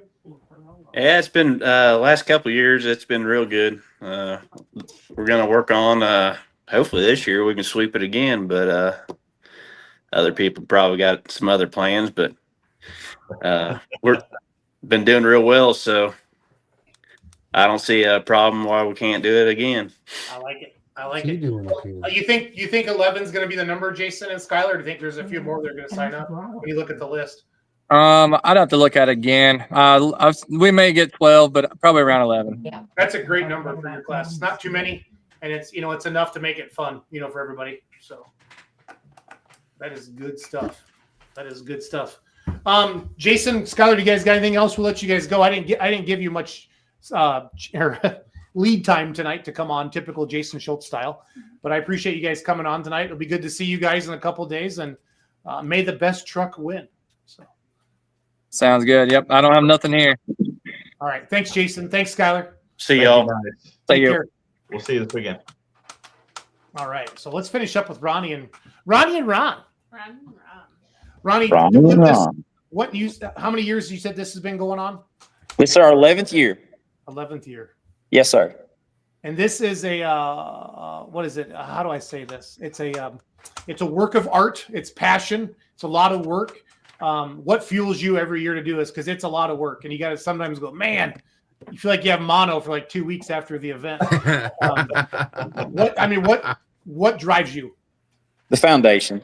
Awaken Warrior and Mission 22 are really the main reason we do this.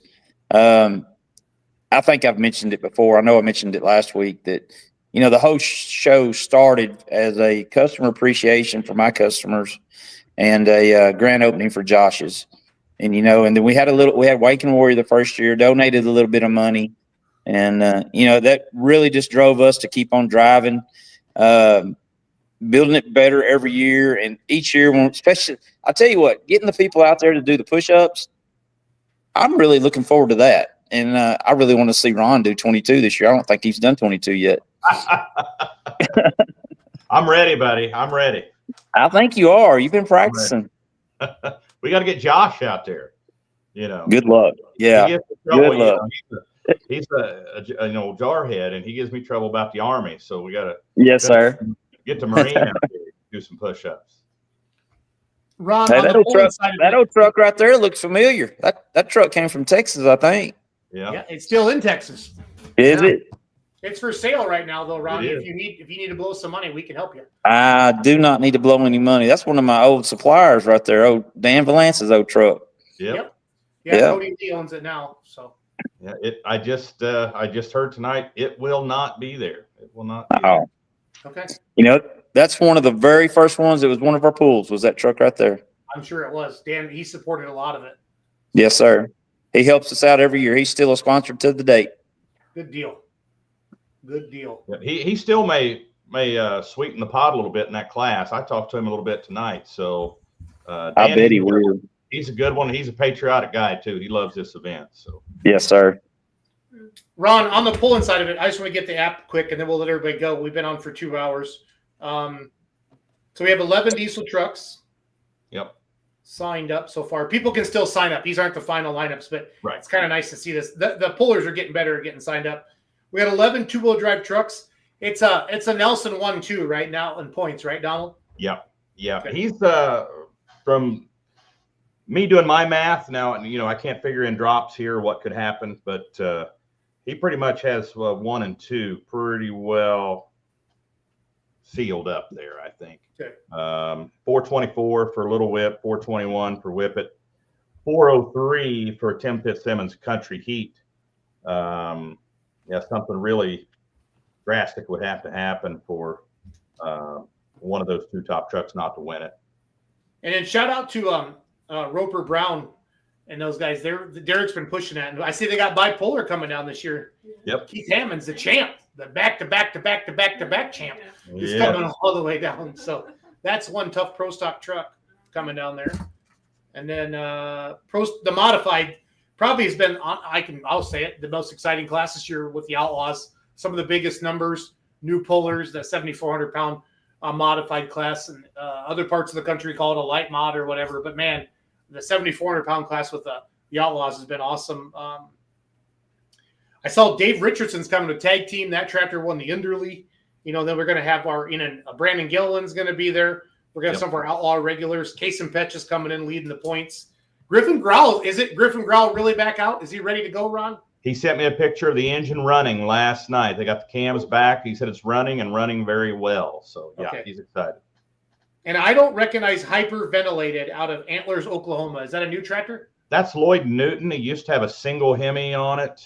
Okay. Ran in the light class, put the second Hemi on it, pulled it at Whitewright. I think he had a fire and some problems with it. So no stranger to pulling. He's out of southern Oklahoma. So, yeah, I just saw tonight where he was signed up. I didn't see him on there till tonight.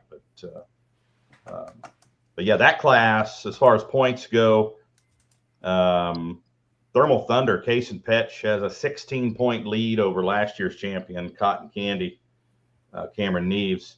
And it really comes down to those two, I think. The Bullbuster, Donald Nelson in third, and Twisted Whip, Dustin Corliss in fourth. It really comes down to Thermal Thunder and Cotton Candy. And there again, Thermal Thunder would have to make a couple of big mistakes in both nights, and Cotton Candy would have to, I think, win it both nights in order to get it done. But right now, Kason Petch, Thermal Thunder in the driver's seat there in mod as far as points go. Yep. And then Pro Stock, we got 7 Pro Stock signed up right now. I see Fly You Fools coming down. Chuck Holsworth. I think he won one of the nights last year, and I think He did Friday night. Yep. And I think Cody won one of the nights last year. 31 on Saturday. Yep. When we thought the track was done and nobody was going to get out there, Yarrick came in as the last puller in the class and had a walk-off win. Just ripped it out the gate. It was Yes, pretty he did. exciting. Kaden Wager's got it locked up, right? For No, not necessarily. They're 6 points ahead, and they're tied. The two Wager tractors, Kids Inheritance and Must Be Nice, tied at 454 points. 6 points back is Cody Yarrick and John. Okay.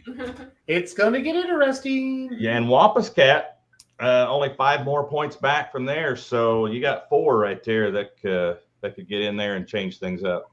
So Ronnie, you get 30. You get 30 for first place in the Outlaws, right, Ron? 28. 28, and then but you get a point bonus if you win, Ronnie. So second place is 26. So when we're talking 5 or 6 points over a couple days, and then every competitor is so good, Ronnie, you can get first one night and get last the next night and not do a darn thing wrong. That's how good everybody is. So that's what Lufkin has that championship feel for these competitors coming down here, and I mean they're going for broke, if you know what I'm saying. So We love it. Y'all definitely put on a good show. We're looking forward to this weekend for sure. And then the Texas Hot Farms, there's 7 of them. I love that we've incorporated some of the Texas classes because they get a chance to pull in a really big stage like this.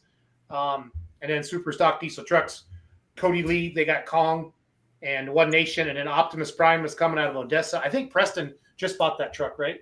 Yeah, Just built it. Or new build? Yeah.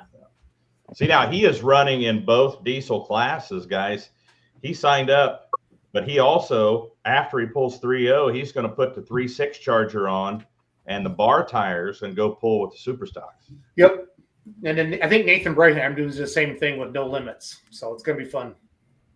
It is going to be fun. So, well, cool. We've been showing some live stream from last year just to kind of get people excited about the event. It's a great place. Single track. It moves fast. Good horsepower track. Something to do. Come out early. Enjoy the day. And see the grand finale of the Outlaw Truck and Tractor Pulling season here. There is the Griffin Growler right there. We were just talking about him. One of the coolest modifieds in the world, as far as I'm concerned. So, and a pretty good guy drives it too. Pretty good guy drives it too. Who's that one announcer that comes out the end, the pastor preacher dude? Saturday night. BK Moody. Yeah. Yep, BK Moody. We got to get a walkout song for that guy. Go BK, go BK. It's your birthday. But you want to talk about a hype guy, and I know he doesn't do cocaine, but man, if I was going to say somebody's on cocaine, it's that fella right there. He announces those semi-truck races all day, and it comes over there with just energy. Like Ron and I get excited, but that feller, holy crap, he comes hard. I'm just joking about the cocaine thing. Good guy. Good guy. I've watched some movies before, so it's all good. Well, Ronnie, thank you for being a promoter. It's a ton of work. You got a business to run, but it's a great event, and we're going to see you in a couple days. So Thank you. Looking forward to it. And as always, y'all be safe coming down, and let's have an awesome weekend, y'all. Cool. Looking Thanks, forward Ronnie. to it. Thanks, Ronnie. Thank Hey, y'all. Thanks for doing what you do. Really appreciate you. Yes, sir. Thank you. Hard-working man right there, Ronnie Kelly. Ronnie Kelly.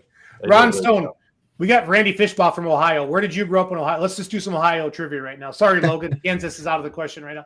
Logan, how far are you from Lufkin? Can you map quest that for me real quick? Let me map that real quick. Yep. I said map quest like it's 1999. Let me pull my atlas out real quick. Yeah, it's Hey, Logan. 17 hours from my house to Lufkin, Texas. Okay. Are you going to Raleigh, Randy? I don't know. We're going to be so close. I would really want to go, but I don't know. We're going to be so close to being done farming that we might have to pass. And you never know about me. I'm liable to jump on the bird, and you'll have to pick me up, Schultz in Houston. I'm not afraid. I was going to say the same thing. Your airplane should come right over my house here, Jason. Might have to make a little layover here in Kansas. I think City. I think they fly at 30,000 feet though, Logan. I don't know how that works, but Yeah. How many hours is it, Logan, for you? We're 9.5. Ooh. You know what, Logan? I'm going to cruise right by your place. You might as well just jump in. Yeah. I got room for another if you want to go, man. No, seriously, Logan. If you can make Seriously. it happen, I mean it. You can work for Full Pull Live this weekend, Logan. If you can get down there. So call in sick to school or whatever. Say you got diarrhea. I don't care how you Nobody wants you coming in if you got diarrhea. Just stay. No, my best friend's a doctor, Ron, and he always says, just tell me you have diarrhea. Nobody ever says prove it. Good point. Good point. No, because you can say, oh, I got a headache. Yeah, blah, blah, blah. Or my stomach hurts. But nobody ever says, all right, you got diarrhea. So, if you learn anything tonight, fans, just say you got diarrhea. I'm going to write that one down. Diarrhea. Yeah. I love it. So, no, I grew up in southern Ohio, Lucasville. Randy, you know where Lucasville is, Scioto County Fair. You guys pull there now, right? We do pull there. Yeah, it's about probably 2.5 hours straight south of me, right on Route 23, south of Columbus. You know where the big junkyard is, right across the road from the Games Junkyard. That road that goes behind the junkyard, that'll take you out about 10 more minute drive. That'll take you out to Hog Holler, where I grew up. Okay. Yeah. Did you say Hog Holler, Ron? Hog Holler. Dude, we were just down in Georgia last weekend. We heard a lot of that accent down there. That was fun. Yeah, I feel bad when I jumped on the microphone a little bit because that's just always what I do. And I talked at my normal pace, and everybody kind of looked at me funny, Ron. And I was like, I'll talk slower. I'm sorry. Oh, don't you know? Oh, don't you know? Get a boat with a motor. Yeah. No, we had a blast down in Aonia, Georgia.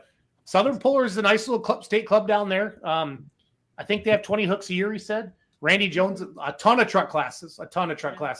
I've never seen that many different variations of two-wheel drive truck classes in my life.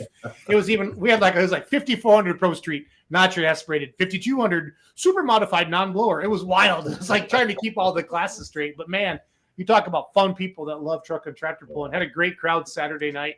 And they make power tracks out of that red clay. They dig it deep in the afternoon, pound a bunch of water into it, and they just start slowly working it back in. And I've seen it at Diesel's and Dark Corners. I've seen it at Raleigh, Randy. I've been there. You've been to Raleigh with us, and then obviously Aonia this past weekend. And we'll be back at Diesel's Dark Corners the week after next. So pulling season's not done, fans. Nope. It's not done. No. One last hurrah here for us. Hope to get a lot of people watching the live stream too. On fullpull.live. Not a lot going on, not a lot of pulling going on, but I guess North Carolina's this weekend and Lufkin, right? Yeah, state fairs. I don't think they're on the same date next year. We already looked ahead a little bit. but that's okay. We got enough people. We'll split it up and have fun. But it's fun to go to all of them. And the state fair is pretty neat, Ron. And then so is obviously Lufkin, and that's where Kenzie and I are going to be. So go ahead, Jason. I'm no, sorry. we're just landing Thursday on the big jet airplane, and then we're going to rent a car, and we'll be out there Thursday night. And Kenzie's going to start setting up. Randy forgot to pay his cell phone bill, or his phone's ringing, and I'm betting his phone's ringing. Jeremy Smith's probably calling him. They haven't had their talk of the day yet, so yeah. So and then what do we got after this? We got rolling right into diesels and dark corners, and then whole bunch. Then we got a weekend off, and then we got Halloween weekend off. Then we're going out to Madera, California. So you spending a month out there again? No. Oh, Randy's back. Randy has entered the chat. Yeah. Donnie Bauer from out there in Minnesota was calling me, so I get cut off there. But yeah, we said either you didn't pay your bill or somebody was calling you. We know how that goes. Hurt called me earlier, and then Donnie Bauer was just calling me. So tell him his tractor's been running pretty good for us. Who, Donnie's? Yeah, that red one.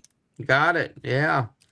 I talk to Donnie every couple of days and this time of the year, and talk to Brett Berg every once in a while as well, and getting the combine with that windshield time, So Randy, what part of Ohio are you from again? So north central, or we're real close to Hurt. Hurt's in Port Clinton. We're in a little town called New London. We're about 45 minutes. We're a little, just 45 minutes from Hurt, southeast of Jeff. So, yeah. So we've been on that.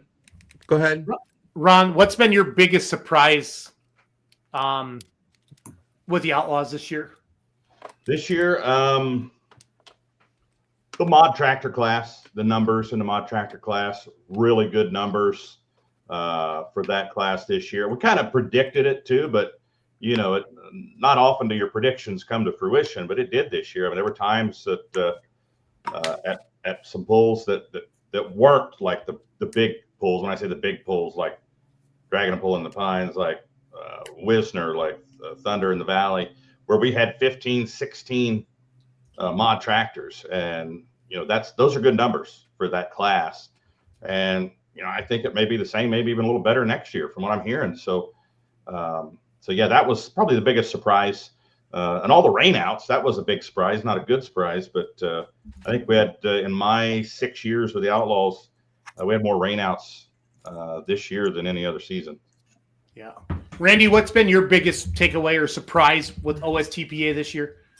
Well, as Ron said, I think we had five or six rainouts as well, but that was kind of tough, and it made the points really come down to it at the end, and we didn't have a lot of big numbered events, but we're all we're real consistent this year, more so than normal. A lot of times we have 18 or 19 one night and then not so many the next, but we were real consistent, and that was really good to see out of Ohio events for sure. And that was one thing that we talked about quite a bit. Jeremy Smith and I talked about quite a bit, how consistent we were, with that 8-9 number every night, and it's a good number to have.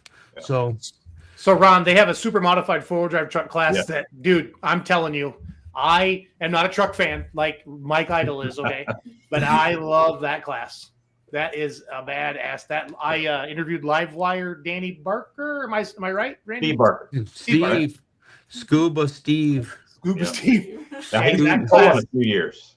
That class is legit. I mean, it's fun to watch. Those big blowers, they just whine, and those trucks dig. I mean, please, more people put that class somewhere. Yeah. I love it. See, now Steve Barker, he used to pull down there where I lived.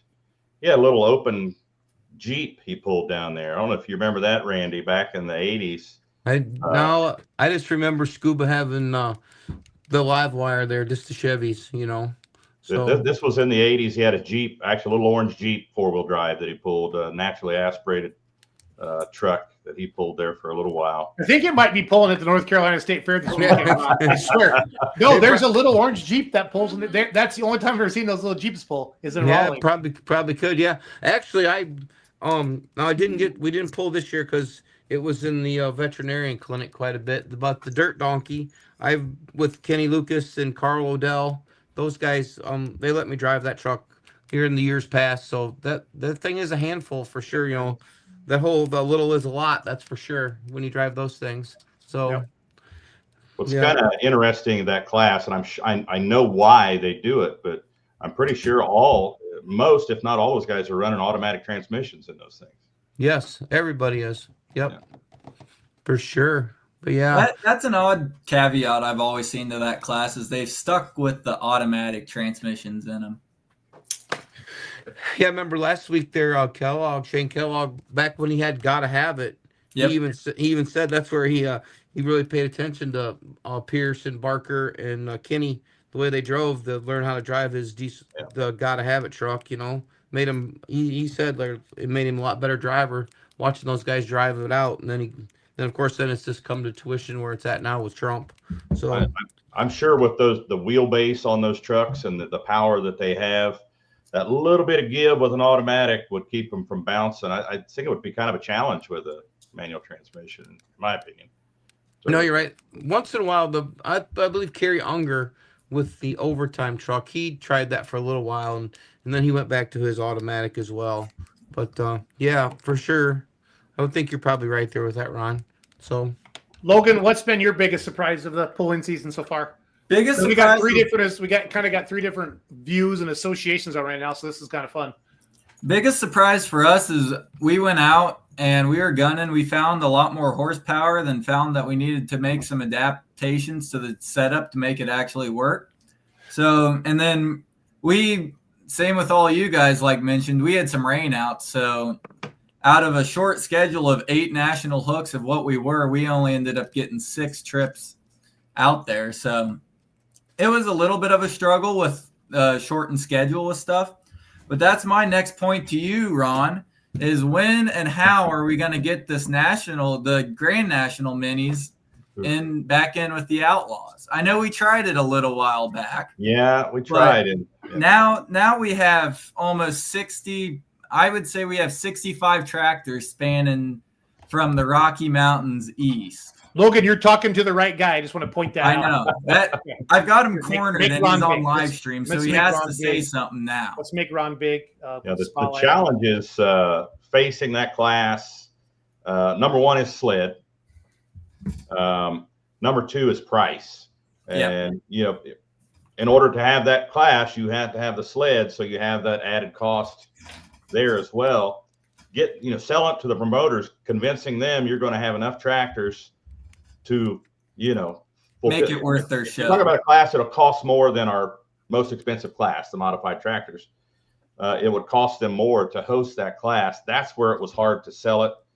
And then not having the availability of a good sled, Donnie Bungart, we had some troubles scheduling it this year with the small block minis because he didn't have an operator for it. It had to go somewhere where one of his big sleds already was, so that operator could jump out and run that mini sled.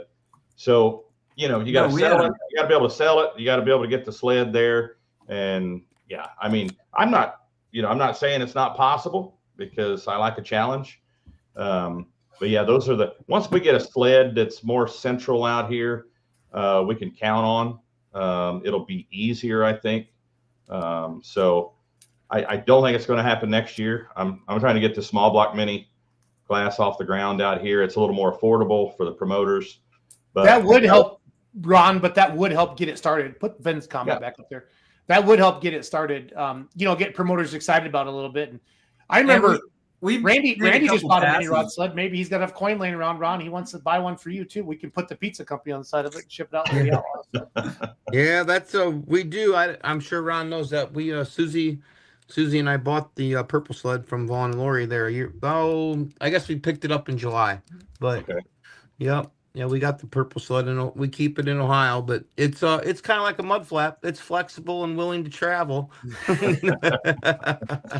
No, we brought our small block out there to run with you guys a little bit on the outlaw circuit, and we had a blast. So it's one of those deals where we saw good numbers with you guys with the small block class, and the sled's already there for the small blocks. Yeah. But no, I figured I'd put a bug in your ear about that, but no, 100% what you said is completely right with bringing another level of competition in. So we have breaking news. Ben Beller has said Logan's going to run the new light mod with the Outlaws in 2026. Well, we might have to make that. We're looking. I need to go talk to Dad. We're trying to get this semi truck sold so that we can get us a bigger trailer and bring the old Make and Bacon special out with 3 motors and. What? You have the Make and Bacon special? Yeah, we have You the have last Hutchinson's? one of Bruce Hutcherson's. What? I had no idea. Whoa, You whoa, did whoa, not- whoa. Stop. Stop, stop, stop, stop. Stop, stop, stop, stop. Okay. Stop the let's presses. I need pictures, Logan, now. I need pictures now. Where do we go? I mean, dude, Okay, I watched that tractor at the I mean, that's special to me. I had no idea. Last time I saw it was Lewisburg. It's been a few years ago. Kevin Davis wants to book the minis. Write it down. Randy, where are you? What's Kevin's date? End of July. Oh, sure, end of July. Yeah, nothing happening in Ohio then. You're not so busy at that time, are you? And nothing in Ohio that weekend was ever going on. We're just laying around. We're with Logan. We're at the lake that weekend, you know. Oh, that's a funny joke. I like your jokes, Randy. Yeah. Logan, I had no idea. Dude, that's history. That's pulling history. Yeah. Yeah, when was the last time that tractor pulled, Logan? Last time that tractor pulled, it sat in the shed for 10 years, and we decided that we were going to get it out in 2023 and pull it at an event local to us there in McLouth, Kansas. And it sat in the shop we brought it in the week before when they had their 2-day show out there with PPL. Brought it in the week before. The tractor had no superchargers on it. Went through, cleaned the whole fuel system out, reset all the motors, set 3 brand new chargers on the tractor. Went out there and took our old notes. 10 years to the day. Won the class by 50 foot. Nice. Cool. All right. I So need bigger pictures. that Logan. is- Logan, bigger pictures. I'm Send that trying picture to find me. us trying to get us a good old picture here. Send it to yourself on your computer and then throw it up. Yeah. No, seriously, that's what I do all the time. That's what I do too. The secrets behind the podcast. Yeah, what's Ron Stone doing messaging me? Chris Kilbarger, did you buy it from the Sandman folks? Correct.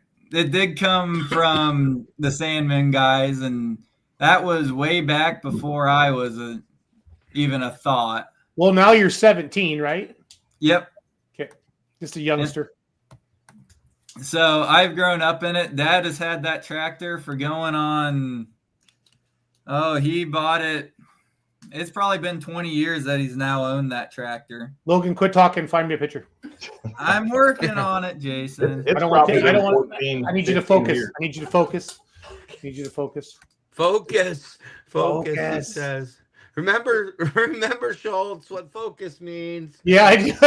Yeah, that's not what I meant, Logan. Yes, remember, Schultz. Randy has many different sayings. It's like his own language, Ron. Where you hang out with Randy for a night. So. Focus. Remember the angry chicken. You know. Randy's from up northern Ohio. I'm from down in the Appalachian area there, No. just across from Kentucky. So Yeah. How long? Where you live now? Kansas City. Kansas City. Got it. Understood. I still go back and visit. I still got 40 acres back there. Okay. That's probably some pretty prime deer hunting. Oh, you better believe it, buddy. Okay. Creek runs right, mostly forest. Creek runs right down the middle of the holler there. It's pretty nice. Yeah. We got a lot of nice bucks that run through. We got a lot of bucks up here by us too, you know, and it's but we always want to go somewhere different, you know. You don't want to stay. Yeah. I've never shot a deer here at home. We always go somewhere. It's always more fun to go somewhere than it is to hunt at home, you know. So for sure. You know, we used to go to Kansas City out there to see Sean and Jamie Swearingen. They're in Holden when they had the Joker mod. Yep. So, Swearingen. Where's the Joker mod? Oh, there we go. That's McLouth. No way. So there's been a couple slight modifications made since we've owned the tractor. cage, and then the cross box is off of Bruce Hutcherson's last 5-engine mod. And 3 blown Rodeck Hemis, all aluminum motors. And that tractor's together just kind of sits around. We have some stuff in the works, some thoughts with moving some stuff back, taking a step back in time. But no, we're wanting to get this thing out some more and Ron, that would fit the outlaw mod rules, right? This will, yes. Non-Hemis, 3 non-Hemis, yep. That's what I thought. I just wanted to double check. I don't know the rules like from you. So nope, this is an outlaw base 7,400 pound mod rule. Awesome. Then we have another tractor that can have triplets on it too, that we would pull outlaw triple engine. And then he was talking, Ben was sitting here talking about our light mod, which is that red mod that you've seen me pulling around locally with MSTPA. And that's just a single Chevy. Oh, okay. But no, that is Bruce Hutcherson's last Make and Bacon special, the Carhartt sponsored ship. Wow. How cool is that? That's history. That's history. Yeah. I had no idea, Logan. I'm a bad friend. You just need to make a visit around. Yeah, I need to come out. I need to go out to my singers. I've never been to his place where my tractor lives.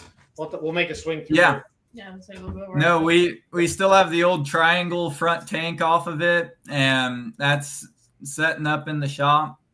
And all of it's all original besides just splitting those 2 motors apart for ease of working on it.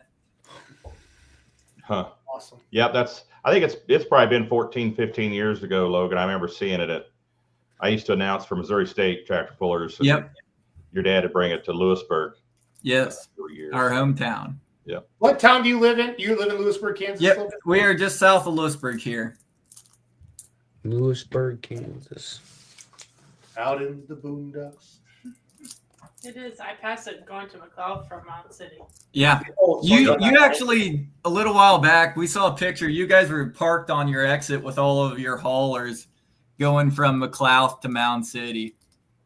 Oh, that was about you in 21. It would have been 22, 23, somewhere in there. Yeah, we ran outlaw points in 22. And that's when she went bang. And Wisner's not good to me. I think it was 21. Wisner's not good to me.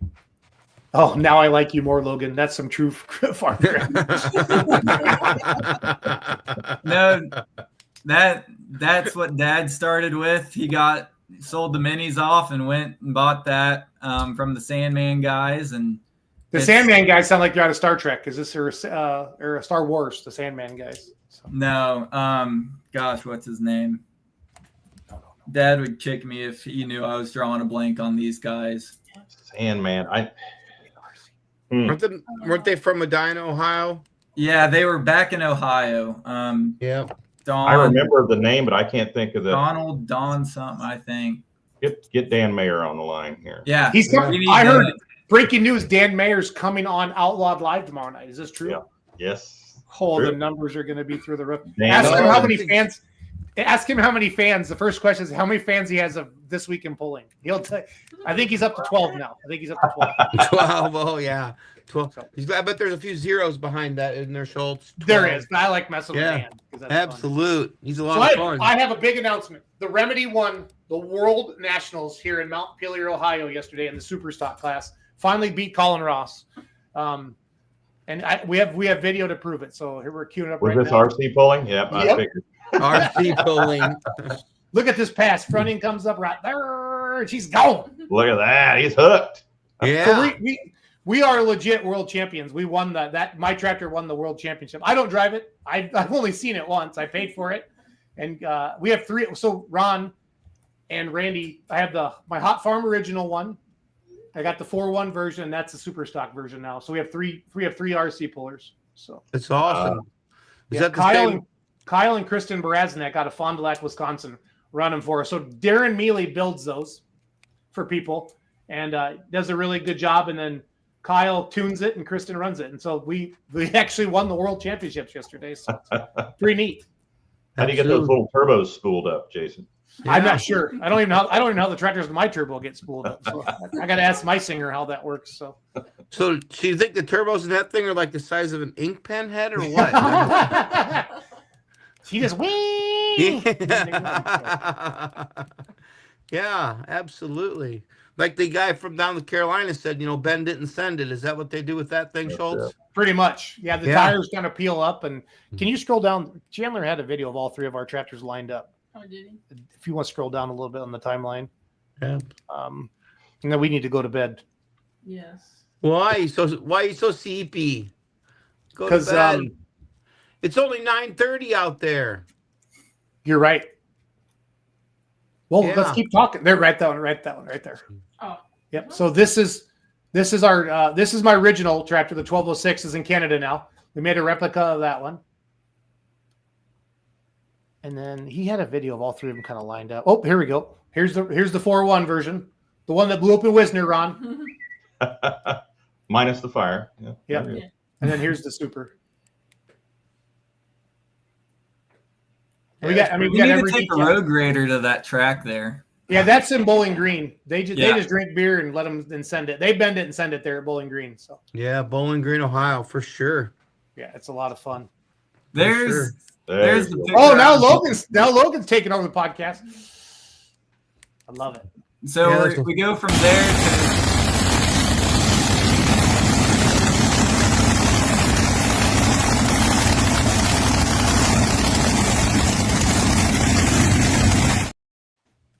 that was 11:30 the night before we went polling. So I saw that tractor pull back at the Ohio State Fair and Fort Recovery back in the day. yeah, I watched him legitimately spin the tires off the rims at the Iowa State Fair when I was a kid before they put screws in them. Or if he did, it wasn't enough because it spun the tires right off the rims. And yeah, it's like I'm trying to think of some of the names like Emil Murta. He had it in reverse. What was Betty's Headache? Do you remember that one, Ron? Was that Yep. shoot? Ron Headley. Yeah, he thought he had it in drive, and it was still in reverse, and he gunned it, and the damn thing flipped up over the back of the sled. Oh. So, and then we went to the concession stand after that because it was a while. Yeah. Yep. Yeah, a lot Carl of good Bilski. Dad's sitting here feeding me info. Carl Bilski, the Sandman guys. Okay. Carl Bilski. Yep. Well, feed your dad some information back. Tell him we want to see him next year on the Outlaw circuit there, Logan. We'll have to get him on one of these nights. Well, here's Logan. Here's the deal. You tell Ron the light mod comes out, runs Outlaws, and if he books some minis a couple times, and you'll figure it out. This is the guy. This is the guy. Start, Logan. Tell Ron. Start making some deals. Well, Ron, we'll bring you another light mod and another heavy mod if you put the minis in. Oh, he's coming. Uh-oh. He's coming, Ron. Let's see what your dad texts you next here. Shut up, Logan. Shut up. That's too much work. No, not at all. Hey, we maybe I'll tell you what, Schultz. I'll just tell you. I'll throw this out there at you. Here we go. Here comes the sled. For the benefit deal that those guys are doing there in Lufkin, it's a 17-hour hike. I'll see if I can get the pizza shop chick to take a few days, and maybe we'll just bring that purple sled to Lufkin, Texas next year if they have the minis out Ron there. Stone. He's not joking. Ron, he's not joking. That's how nice this dude is. Yeah. So And this is a mini rod sled, right? Yes. That'd be Vaughn. It's Vaughn's Bauer. He bought the last purple sled Oh, from gotcha. Vaughn. Yeah, be Vaughn. Yeah, the sled that Vaughn built in 2018 until this year, the one he ran. Susie and I bought it to keep it in Ohio. So we'll just throw that out there at you and let you think about that for a few months. And what do you think about that, Schultz? We'll make something happen. Ron, we're doing this. Just so you know. We'll see how this year goes. I've been talking to Ronnie about potentially in the future going 2 tracks.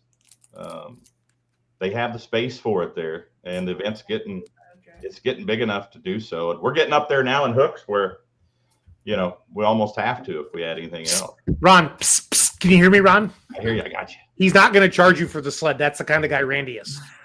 Oh, wow. Okay. Do you understand that? I just wanted to point it out in case you were being a little naive. I love how Jason's the one here making like all the deals, and he doesn't have any irons in the fire. When mortgage rates are good, I'm very giving. I am. If you ask anybody, right now they don't, and I'm broke. So I'm just once mortgage rates come down, if we get them in the 5s again, I'll put gas in the truck to take that thing down there next year. All right, go ahead and tentatively put it on your schedule there, Randy. What's that? I'm sorry. So tentatively put it on your schedule for next October. You do give us the dates, and we'll write them down. Like say, I'll get Ron. We could get some minis down there. We could. Yeah. I think it'd be a lot of fun if we can. Especially if they know Randy's sled's going to be there, it's in. Yeah. Yeah. Let's it'll be a lot of fun. Come out there and hang out with you guys for a few days. And I know Cole and Whitey are coming over, and we know Donald and Cameron and them. We know a few of those guys in the Bullfrog. We know him. So met him. Yep. Clint. Yeah. So we know a few of those guys, but it'd be fun to come out there and hang out with you guys for a few days and go pulling. So I'm posting this on Outlaw social media right now. Mini rounds. But for what you guys are doing for the veterans and this and that, I mean, I really appreciate what you guys are doing for all that stuff. And if we can help out a little bit, just a little bit, awesome. But we'll kick in. We'll get the pizza shop chick to come on along and we'll have fun. What do you think about that, Kens? I would, yes, that's super cool. I don't even know what to say. Try to contain yourself, Kenzie. Trying not, it's hard. Dude, that's awesome. Randy, you're a good dude. And I know you're serious too. Awesome. That's awesome. Heck yeah. Yeah, I'll start working on it.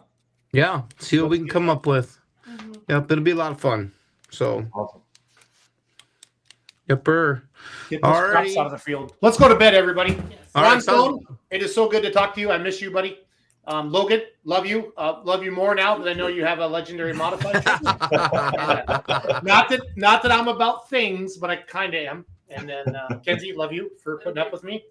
I pay her every other week to be my friend. And Randy, he's adopted me into his crazy family. So yeah, absolutely, Dave. I'm just very blessed to be able to be here with you guys on Monday nights. I really appreciate it, and it's great talking with you, Ron. It's good meeting you.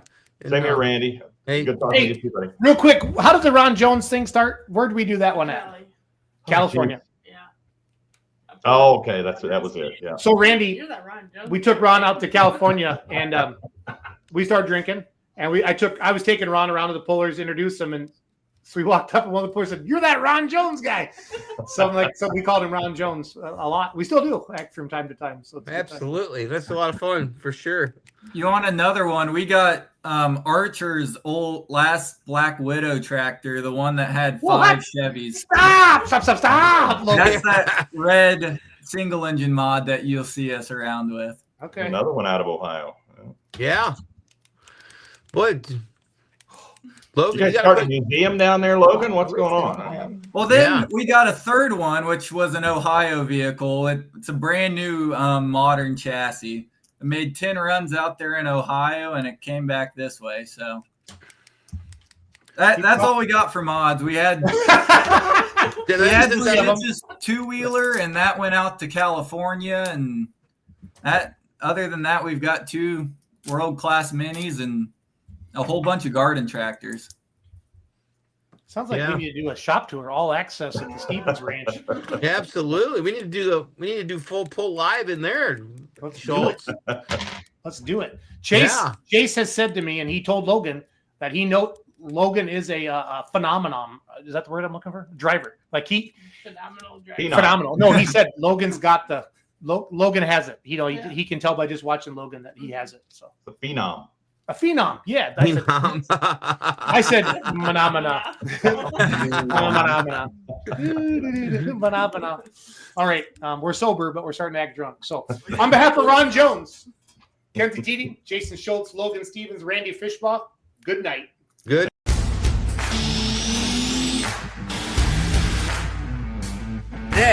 Today. Let's talk about today. Grand national state level, you have to run non-sales, wholesale.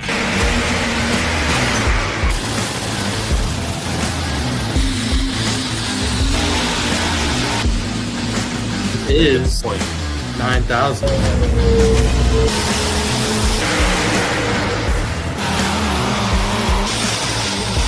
The only mistake I made, I didn't put her in the registration movement.